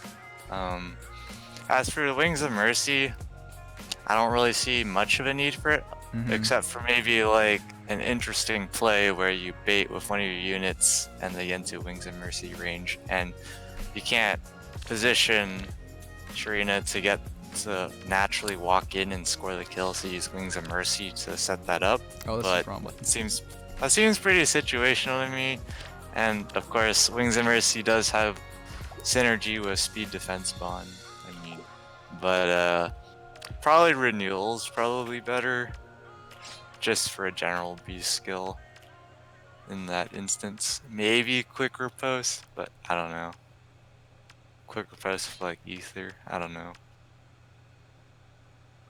I'm still struggling to figure out how to get units like Trina and Free Arm to beat really tanky green units. Yep. Mostly my builds are just limited because I can't get anything, so. This is what I'm going to run for my arena this week. Draconagora will be the 300 SP special. I don't have any ethers available for her. Unless I get a Brave Hero, then I get to skip her for the season, which would be nice. But yeah, Fury Renewal Attack Smoke, my entire idea is to run her. Because I have double drive speed, she doesn't need QR anymore. So Fury Renewal, and then she doubles back with Fencelir is my idea. In terms of your build, I would just say you need something here. Attack Smoke, Defense Smoke, anything. She needs a bit of help there. As long as she can survive, which Fencelir really helps her out with, she'll be good. I'm so poor in fodder. I think I'm stuck with Fury Lancebreaker. It's gonna be absolutely terrible. You don't even have Renewal? Nope. God damn. I've been trying to get Renewal for Adult Tiki, but I can't even get that. I don't have Renewal on anyone. It's just I've not pulled Renewal in so long. What the hell do you even pull then? Units that you can't use for fodder like Rai and Baruka, unless like Baruka nowadays for like rival domains lunge is useful. I wouldn't summer support any of the Asgard trio. I'm not about that life, guys. All right, Brennan, at least you made him look cool, your Ephraim. So Brennan, did you ever explain to me why you like Ephraim so much? All right, here's Ephraim. I'm surprised it's not plus 10. You should be ashamed of yourself. You call yourself an Ephraim lover and you don't have a plus 10 Ephraim? I've seen your Ephraims. Well, why is this one not plus 10? What happened to the other ones? Why? Even Speedwave is very interesting because he doesn't come with that. Carla had to die for some reason. I can't imagine why, because he doesn't really need any help there. He's going to double anyways.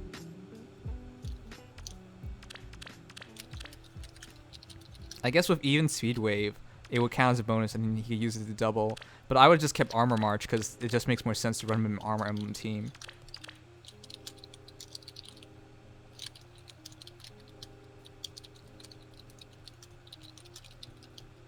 To prevent doubles. Sure. That could be something to do. But in tier 21, if something's gonna double you... Oh! Hey, Brennan. Where's your crown? Hey, Brennan, aren't you... As I recall, you seem to be quite the whale. Where's your crown? Brennan, what happened? I've seen so many plus 10 heroes from you. How come it says tier 20? Where's the crown, man?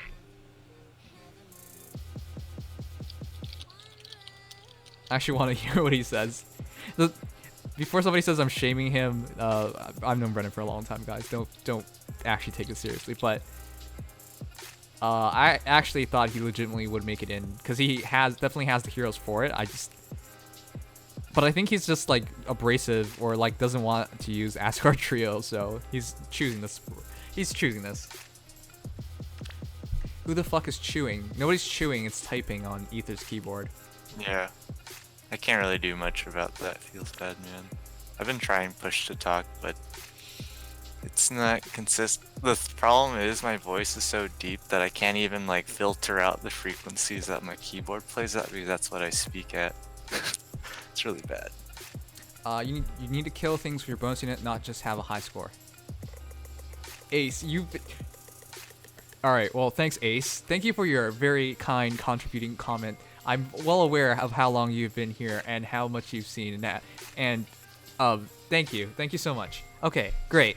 Look, anyways, for Ephraim, at least for the coming week, I think you'll go back to tier 21, because if you have Brazen Attack Defense, Special Fighter, even Speed Wave, like, he's going to be worth a lot of points, and you're going to be able to use him to get a lot of kills.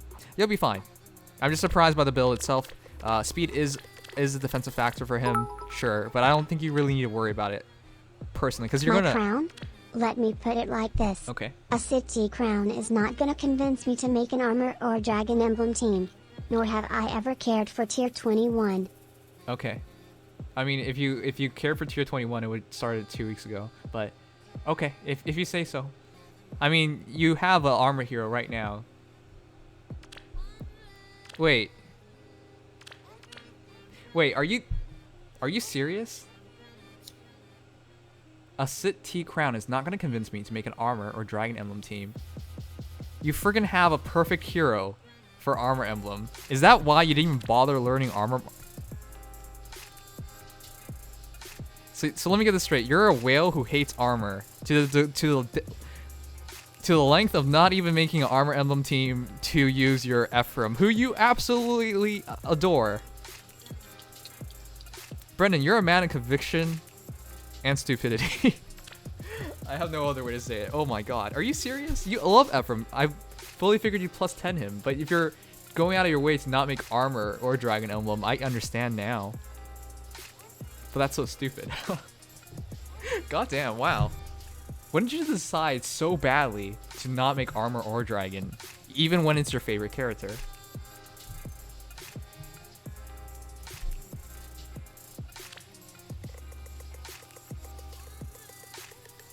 Brendan always has 300 IQ builds. 300 IQ, I think you're cutting him a bit short. Sometimes his builds are so extravagant that I believe nobody will ever understand them. Anyways, guys, that is all the heroes that have been sent in. I don't believe I'm missing anybody. Yeah, it's just up to you whether you want to do cage. Cage. I really want to go summon in FEH already. So where's Cage? We've been waiting to summon in FEH. Sorry, FGO. God, see, this is what happens when you stream for 4.5 hours. You guys always like make fun of me when I make these mistakes, but you literally get burnt out on streaming. You stream for so long, your brain shuts down. Especially when you have to like keep talking and like keep thinking about things, you just get tired. There are like 3 armors I like. Therefore, you can make an armor emblem team. That's all we'll be using. I'm using 2 greens, F and Hector, 3rd is Grima or Black Knight, so, and I hate dragons. Okay, so you have armor emblem team. You lied to me. Alright, Fury, chill defense, drive speed, speed smoke. Yeah, he needs the speed help. I would have done speed Marth, personally. Chill defense, Falchion, yeah. Attack Marth makes a bit of sense as well. Wait, is that even... That's not attack. Is that defense? Pretty sure that's neutral attack. Yeah. What's your... I think it's defense. Yeah, I think it's plus defense. Why defense? I would have gone for speed or attack. He's not really much of a tanker. 36 defense is really low. I mean, not really, really low, but it's definitely not meant to tank anything. He can take a hit, but he can't tank a thing. Anyways, I would just suggest attack Ivy or speed Ivy. Attack Ivy for one-shotting dragons, speed Ivy for better all-around survival. Otherwise, the build's perfectly fine. Fury, chill defense. He's a support hero fundamentally. I would have done Falchion, drive speed, drive attack personally, but speed smoke makes sense if you're running him in arena. Nothing much else to say. Oh, anyways, guys, if you enjoyed everything, I don't know how many likes we're at. Hopefully, we can reach 100 on YouTube. And if you really enjoyed things, subscribe for more Fire Emblem Heroes content, along with other gacha games, because we'll be going over to Fate Grand Order, where we can finally summon. Holy crap. 36 isn't bad, guys. It's just in tier 20, 36 is often low. The average speed once you get to tier 20 is around 42, in which case at this point that's problematic for Marth. This is my Marth. Look at how clean the numbers are. 40, 50, 40. You doing Azure lane today? I actually really want to. I'm not sure if I actually have time though. Anyways, guys, let's get ready to switch over. I do want to summon on Fate Grand Order. It's been a while. Sup Nimi, also FGO stream Pog Champ. Thanks for the resub, King of Burnouts. Yeah, I'm going over right now. I do want to summon. I've been waiting all day to summon on FGO. Thanks for all the support, guys. So give me a moment. I'm going to shut down the stream for a minute, switch over to Fate Grand Order, and restart it. Otherwise, if I don't shut the stream down and let YouTube cut it, it just becomes one giant video, in which case viewers don't really like that either, so. Oh boy. It's been a long day. Saw a lot of cool heroes. I really need to find some time and make the hero reviews, but I have to study for my exams too. This is probably one of the last streams I'll be doing in the next 2 weeks. Well, not last as in like, but I'm going to be streaming a lot less in the next 2 weeks because I got to worry about exams. My exam's next Friday, so I have like 10 days, 12 days. Yeah, so I gotta study. This is what I'm saying. Anyways, that's why I gotta do this summonings now, because I'm not gonna be able to worry about it for quite a while. Thanks, William Parsons, for subscribing. Thanks so much. Stream study session. No, you don't want to see that. All right. Anyways, I'm gonna shut down stream. See you guys in a moment for Fate Grand Order. If you guys have never checked out Fate Grand Order, it's another gacha game I play. I actually play quite a few gacha games at this point. It takes over your life, but I really love it. So I'll see you guys in a moment for Fate Grand Order. And if you guys are heading out, have a great night. Thanks so much for all the support and for being here as long as you guys have. Look forward to things in the future. There's a lot of things that are going to happen. Also gotta switch. Also, if you guys forgot, switch out your bonus heroes already.